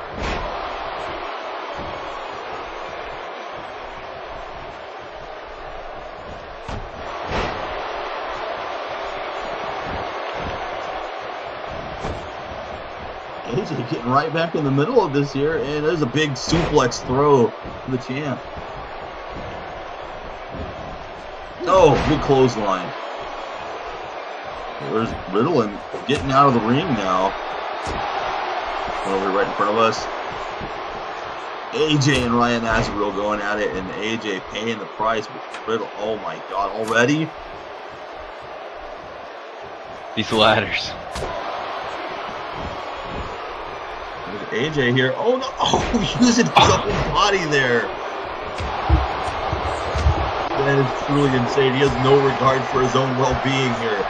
All in pursuit of this championship. I almost think AJ didn't even know the ladder was there. Riddilyn just kind of threw it in the ring, and it just so happened to be right there. Azrael wielding the ladder like a battering ram here. AJ got near to the ring. I'm pretty sure Azrael just literally hit the ref as the ref fell down with the ladder as well. With Riddilyn going for a ride. Big choke slam.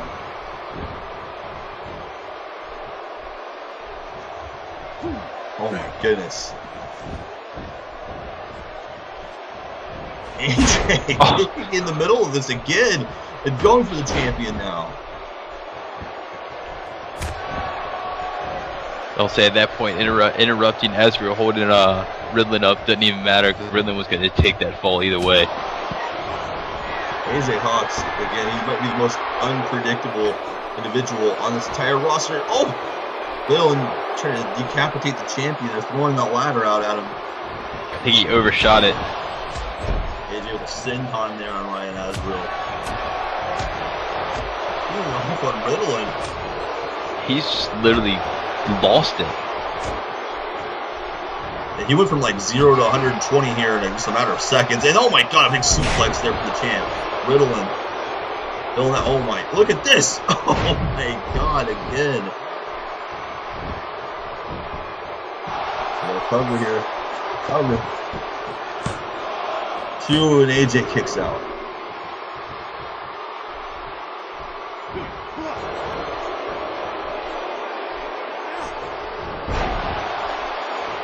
No bueno there.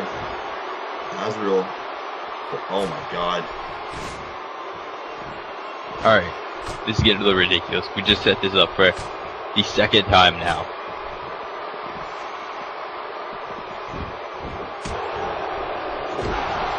We're going to have a staff meeting about wrestlers destroying our announce table.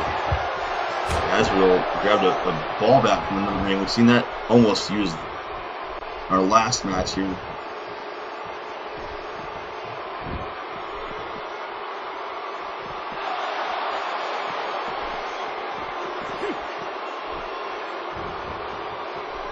Match is just breaking down here by the second. Well, they're fighting over that baseball bat. Ryan Azrael is resorted to moving furniture here. Wait. Oh, there's a brainbuster from Riddilyn.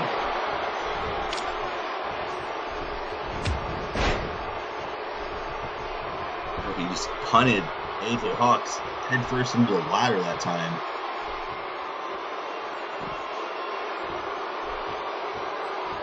I think Riddilyn's realized that Azrael's entered the ring. Oh, he didn't. Saw that kendo stick coming. Never mind. These two men trading back and forth over it. And oh.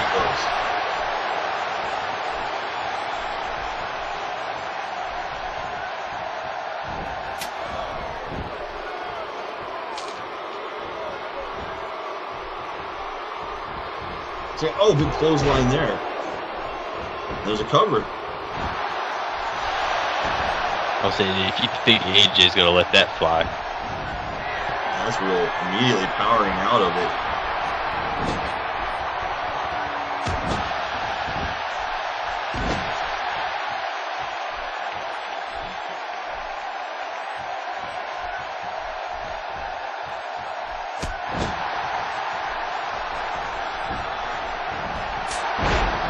AJ with a huge leaping clothesline and almost gonna try to steal this one.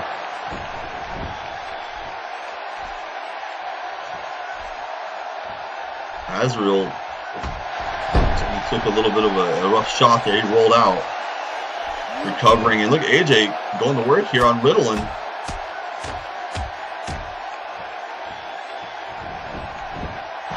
And AJ, he's literally trying to take the most advantages he can with Azrael out of the ring. Yes, it certainly is here. Like, oh, hold on a second. Riddilyn with the counter. I think there's also a factor that we didn't even think about or even really talk about much. This is AJ's last title match. Oh, absolutely. Maybe that just explains why he's been so frantic here tonight. You know, he hadn't expressed his opinion on that. Yes, you're absolutely right. That was what was added to the match. You know, AJ's got to feel like the deck has been stacked against him. Not everybody may know this who's tuning in here tonight, but last year when AJ Hawkx went into the Money in the Bank match where he won, the board of administration had decreed that should he fail to cash in, it wasn't just him, it was whoever was Mr. Money in the Bank.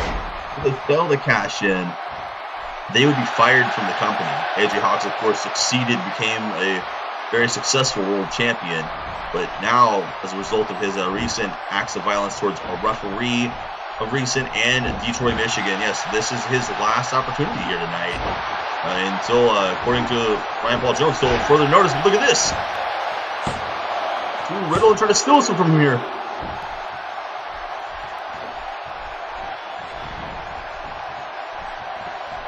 Because I would explain why AJ, because he's acting a little bit more erratically than usual here. I mean, you have to imagine he's probably just incensed. A small package here almost had the champion.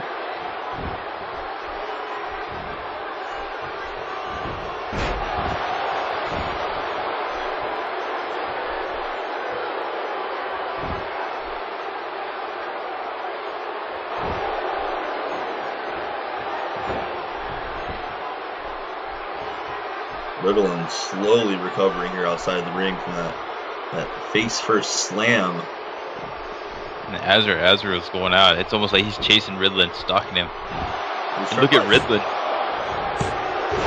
It almost seems like AJ Hawkx and Riddilyn are not out to beat Ryan Azrael as much as they are just to outsmart him here tonight. Look at this. Oh! That'll take all the steam out of yourselves. Steam, that's gonna take all the air out of you. Oh, look at AJ.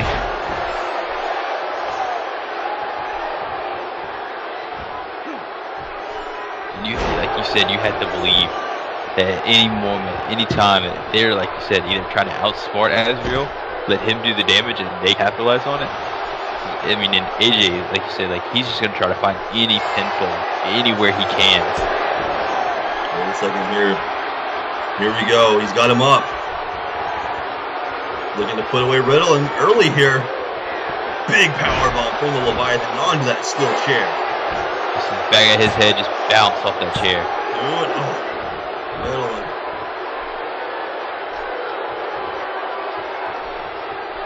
And really, he shot that shoulder up.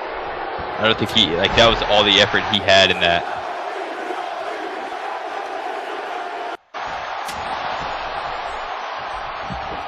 The champion again, swinging for the fences here. And AJ gets a kendo shot for getting in the ring. Oh, reversal there. They're fighting back. Wait a second, what's... AJ, look at this. Trapping the champion in the ropes.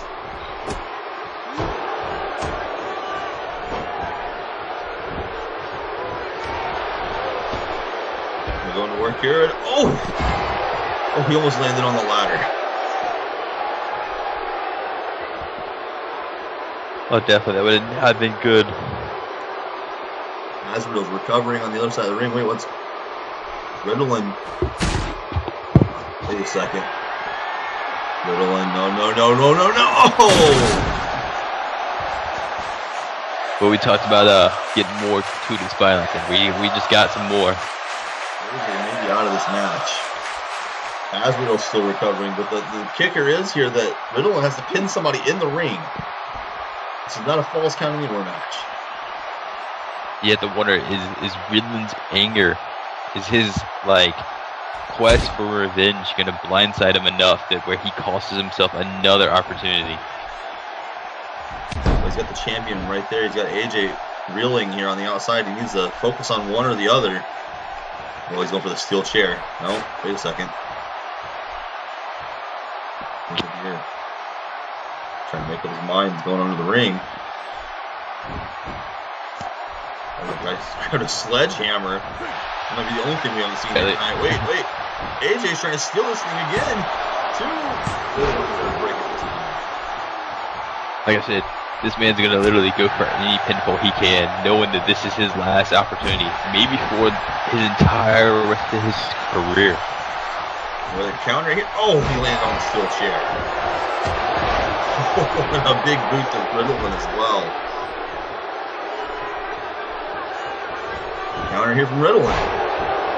Oh, they're just laying. There's no safe spot to land anymore. Lariat right there. Back of his head again onto the steel chair. Wait a second. You thinking what I'm thinking here? Well, this is about to get bad. It looks like he's going for number 2. Number 2. Oh, on the steel chair again.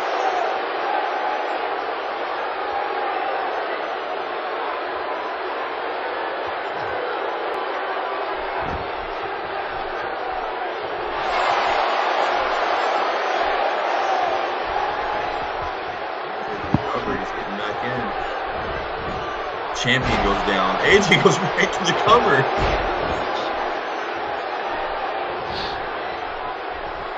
This is getting ridiculous. AJ Hawk's so desperate to make this cover. It's like here, a powerbomb of his own.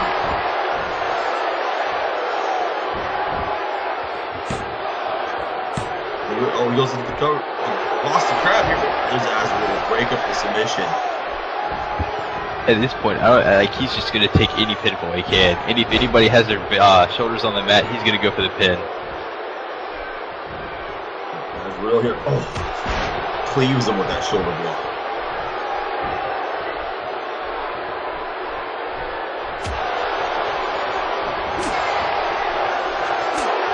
Azrael chopping him silly. AJ though. Oh.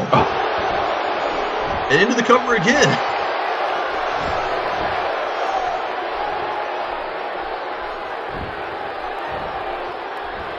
Not enough, and Ryan Azrael explodes out of it.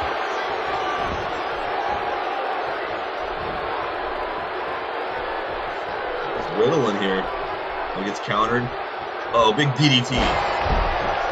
I'm not sure whether or not AJ was thinking again. Another small package tip here for the champ. No, on the champ. Excuse me. So many pin. Oh. Kicks him right in the shoulder and the face there.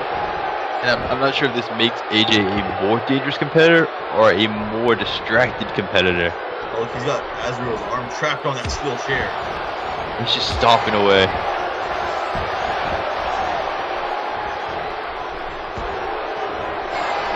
That added stipulation for AJ Hawkx is maybe weighing on him too much here tonight. I mean, yeah, like I said, we've seen a ton of pinfalls in this match, but almost mainly every one of them have AJ trying to pin someone. Oh. Riddilyn stacked him up there with that DDT. Riddilyn here. Oh my! From across the ring with the moonsault into the cover. 1, 2. Oh, Azrael was almost too late there. Got him. Oh! And Azrael, big time shot. He took that DDT straight on the chair. Ooh. And he barely picks up.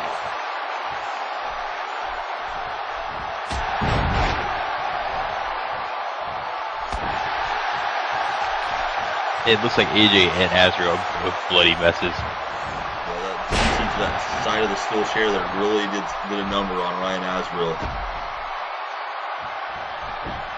Riddilyn, look at this, he got the ring all to himself, but Ryan Azrael just continues his brute power, just kicking out of everything.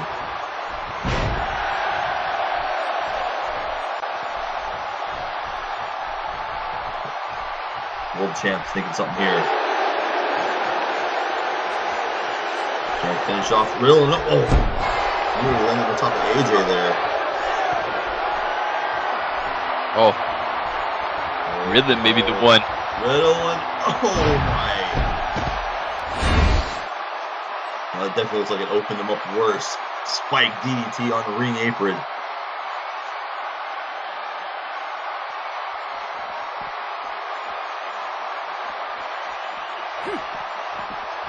Azrael somehow still fighting him off.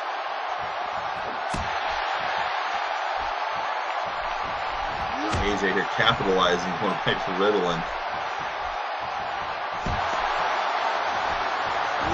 Oh, Azrael with it. Oh no, he doesn't want the baseball bat. He's looking for something more his size, like that ladder. AJ trying to steal his submission here. Oh, and Riddilyn powers out of it. Could you imagine how pissed off Azrael would have been if AJ would have submitted Riddilyn right there in front of his face while he's trying to get that ladder? Look at this. Riddilyn here, another brainbuster on AJ Hawkx. And going right back to work on the champion here, trying to take the legs out from underneath the champion.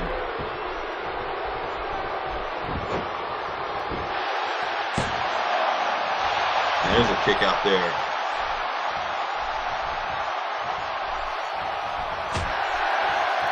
Azrael is still powering out of pretty much everything that comes his way. This just begs the question. I mean, it's taken this much in Azrael, again, like you said, kicking out. It takes this from both of these men already. How was one man expected to beat him when the title's on the line one-on-one? What? If any indication is from tonight, Blair may be that one person. He certainly thinks he is. Look at this. Cobra clutch here.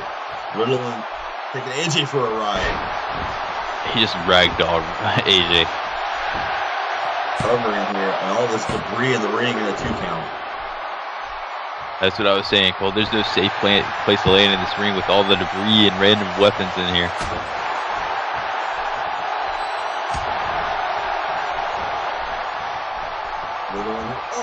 Oh, drops him on the sledgehammer.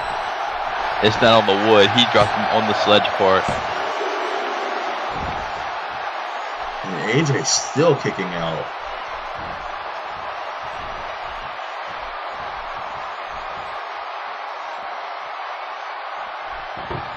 He's got AJ contorted all across that steel chair.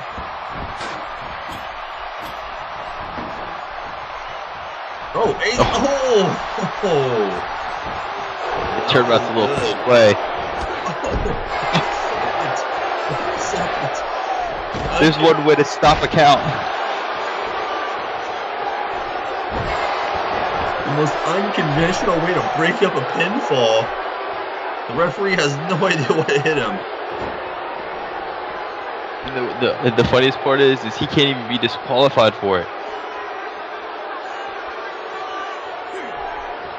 AJ's not going to like that following the whole reason they got him in this mess to begin with. Oh my God!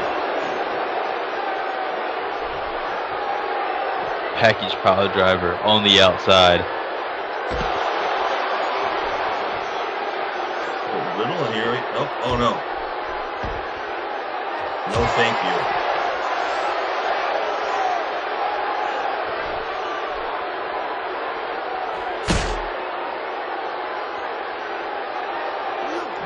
Azrael had a look in his eye there, but AJ, I think, just saved his former partner from certain doom. Looks like Riddilyn here. Oh. for a powerbomb of his own.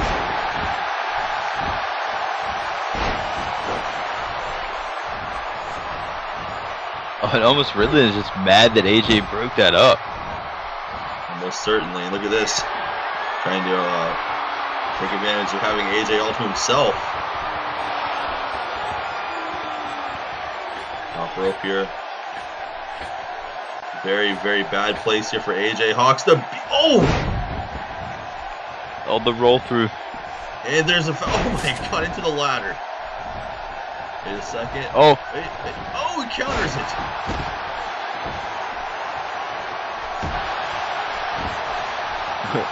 Riddlyn's just trading out dance partners here now. Pays out of the AJ Hawkx playbook, forcing another pin, but Ryan Azrael again.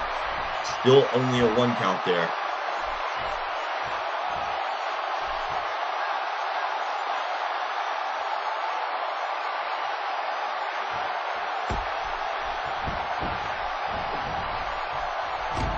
Oh, wait. Counters into the cover here again. 1, 2. Oh, he almost caught him. The champion is wearing down. Oh, AJ, look at this. Oh, my goodness.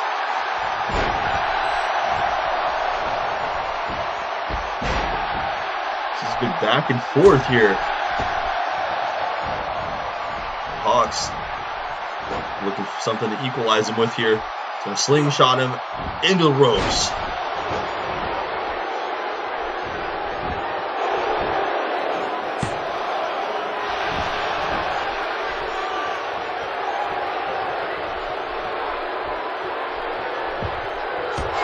Azrael just countering out again. Oh. Wait a second. Oh, no.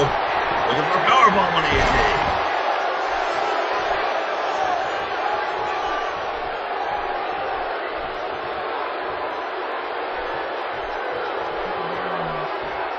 Riddilyn now. So Riddilyn all to himself. AJ Hawkx has been incapacitated by that powerbomb. Oh. AJ somehow getting back up. Riddilyn sent out to the outside from that slam, just face planting him.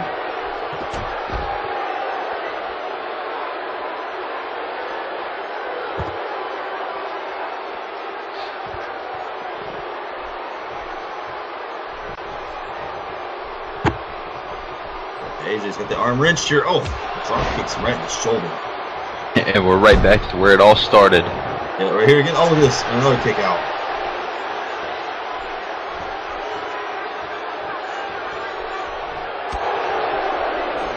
Big boot down goes AJ. Oh, God.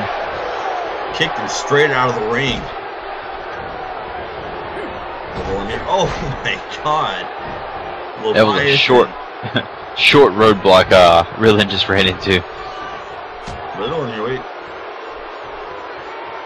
Catches him. Oh, DDT's into the ring. Azrael able to get out of the way.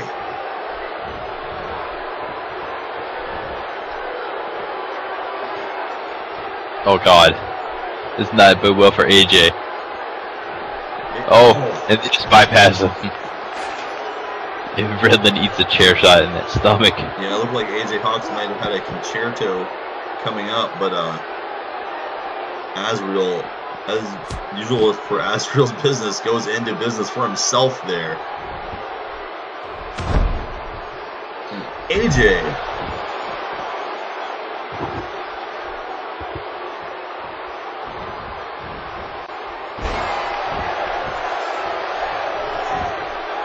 Second here. 2. No.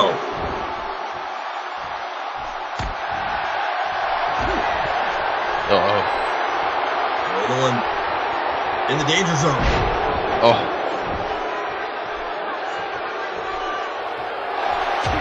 Oh, wait a second. AJ's in trouble now. Looking for another popping powerbomb. And oh, he counters it. Out of nowhere.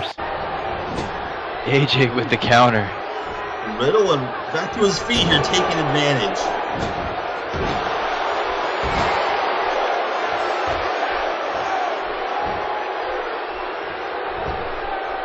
Nobody's really had a clear advantage here. Azrael's been the hardest to keep down, but the other two have been trading offense equally. Oh, uses the ladder to break that pin up. Look at Azrael with, oh my gosh. Oh. Reckless abandon here. Oh my, oh, the back of his head. That may be it for Riddilyn. That may be that one advantage. No, any advantage that anyone has ever had, the other one comes in and breaks it right up. Yeah, that's been the story. This has been utter chaos. It's kind of, I think, what people expected coming in here. Oh no. A second. We've seen what these ladders can do already here tonight. Azrael, he has no business being up there. AJ scaling it faster than he can. Oh, headbutt from the champ. Oh my God, today, no. No, no, no. Oh my God. Oh no.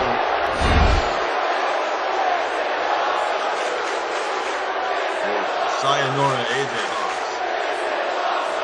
He just dropped AJ from the top of the ladder right onto his head. If Riddilyn was smart at this point, just pin AJ. We have a new champion right here. This could be Riddilyn too. Oh, how did he kick out? Well, this is a few replays from some of the action so far in this match. This has been pure insanity up to this point.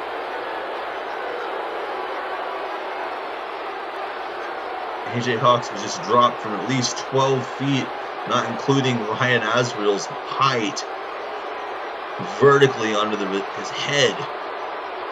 And not to mention Azrael's weight coming down on him as well.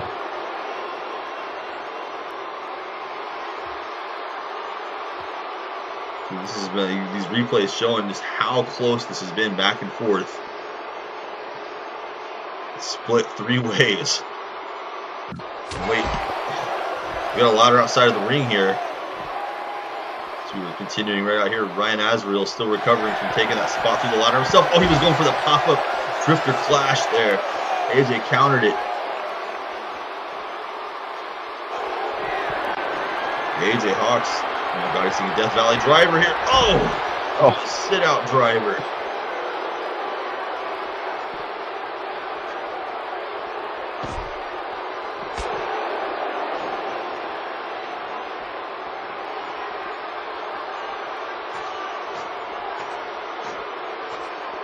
Riddilyn going up the ladder with AJ. He can't seriously think he's going to have better luck than he just did going up there with Azrael. Why is he even up there again? Oh, kick. Oh. No. Oh my. Oh no, God. Oh, AJ. Oh my God.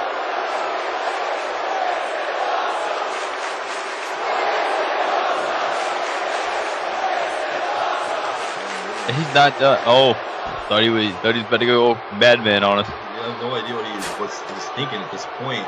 Riddilyn, though, just took that neck breaker straight through the floor here in front of us.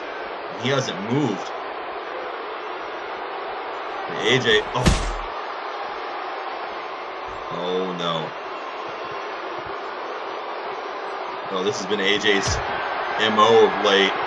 Dropping people on their heads through the announce table, and there it is.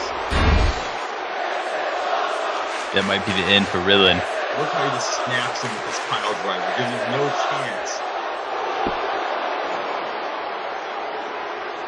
AJ has his wish. It's now a one-on-one. Him and Azrael. He's going right back to the champion here. He's got him right where he wants him. We got more debris spread across the ring here.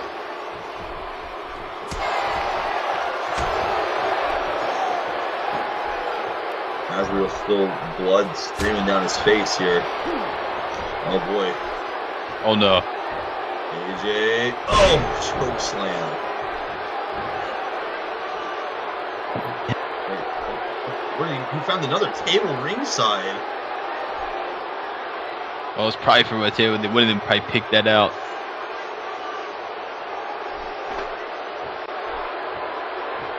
Oh! Flattening him with a steel chair.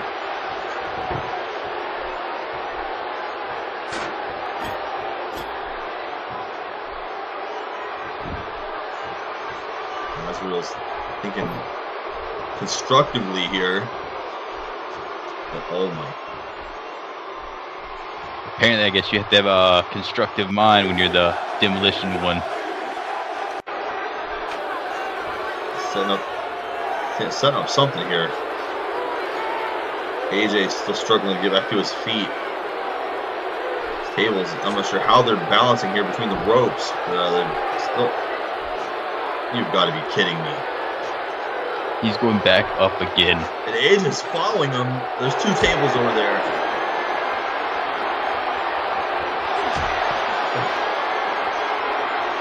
This is absolutely. Oh my. Oh god. Champion teetering here. AJ's got him where he wants him.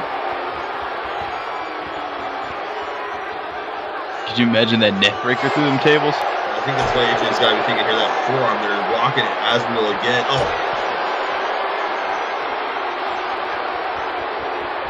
He's barely teetering up here. Oh!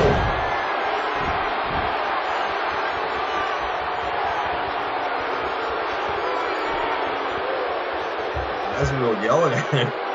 Tell him to get back up here for more. Oh, you can't hear him, but he is disdainfully calling for AJ to get back up. Stop him dead in his tracks for that shot. Oh my god. He's going to look for another neck breaker here on the champion. Oh. I think AJ took more of the impact there onto that steel chair. Oh, at this point, you know he doesn't care.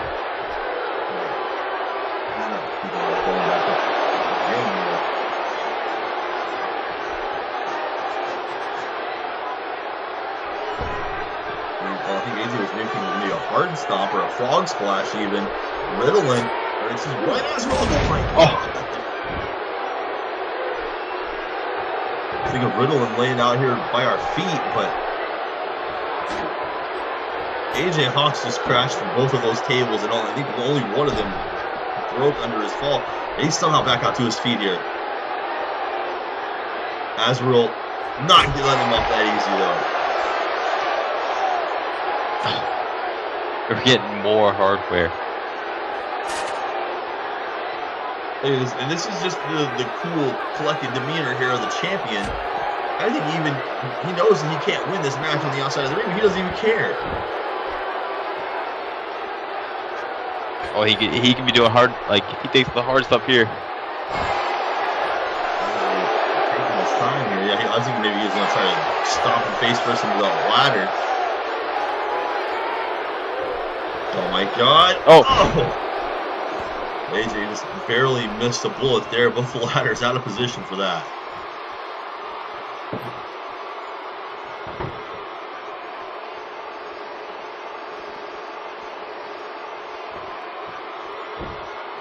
Medical crew has got Riddilyn to the backstage area here, checking him out, making sure he didn't suffer any extensive damage from taking that pile driver or that neck breaker. So he probably will not be seen again in this main event match, unfortunately. AJ teeing off on the champion here again. Oh, unfortunately, this is what AJ wanted all along. He finally gets his wish, whether albeit they be already bloodied and killed and everything right now, but he finally gets his one wish. Look at this, he's yelling in Azrael's face, and Azrael's shoving him off.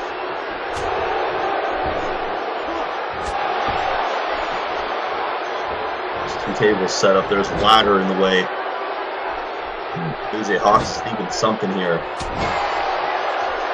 But Azrael not letting him have it though. Trying to lift his no. Azrael's still not letting him have it.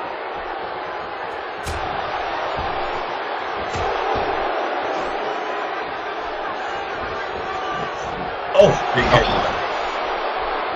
You have to imagine how fitting and how much is it going to mean to Azrael now to be the one that pins AJ, knowing that this may be his last title shot.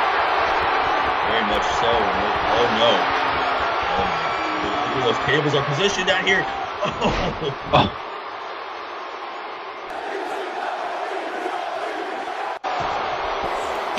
AJ's trying to get up here, but Ryan Azrael, I think AJ Hawkx is on death row at this point. Oh. Another big boot.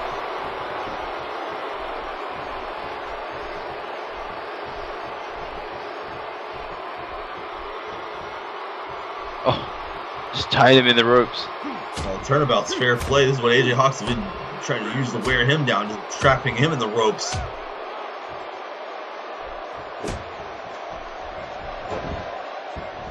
It's been big. It's just been decimation of AJ now at this point.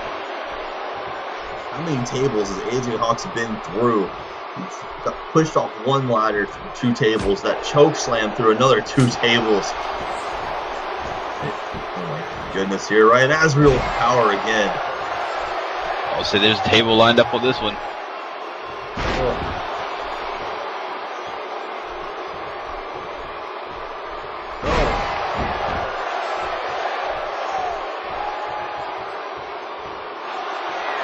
Wait a second here. Look at this strength here as he just lifts him up overhead. Oh!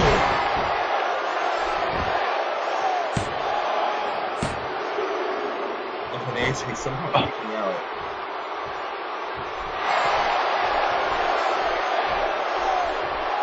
What is left? AJ Hawkx just will not die. Ryan Azrael, oh no. Looking for a second pop-up powerbomb on him. He has no choice but not to die. You gotta think that he feels dead inside without that title. And whatever life force he had left is just fleeting now. Oh god. So hey, look at the power of Ryan Azrael here. He powerbombs him again.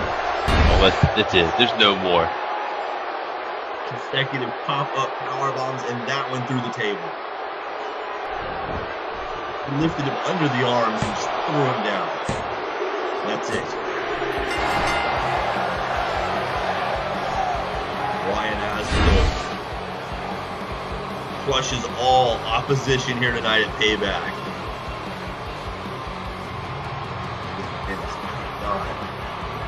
Sitting shards and fragments of the table everywhere. And now we know it will be Azrael versus Caleb Blair at Extreme Rules 3. And you gotta think that everything we've seen here tonight is just a precursor. Main eventing something the gravity of Extreme Rules only means one thing.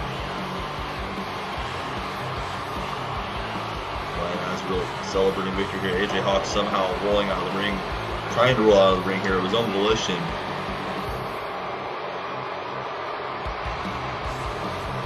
Yeah, that ref better run. I don't even think he lets Detroit carry around the belts. And the biggest thing here is we also know there will be no AJ. Wait a second, Sinead. That's Caleb Blair's music. Wait.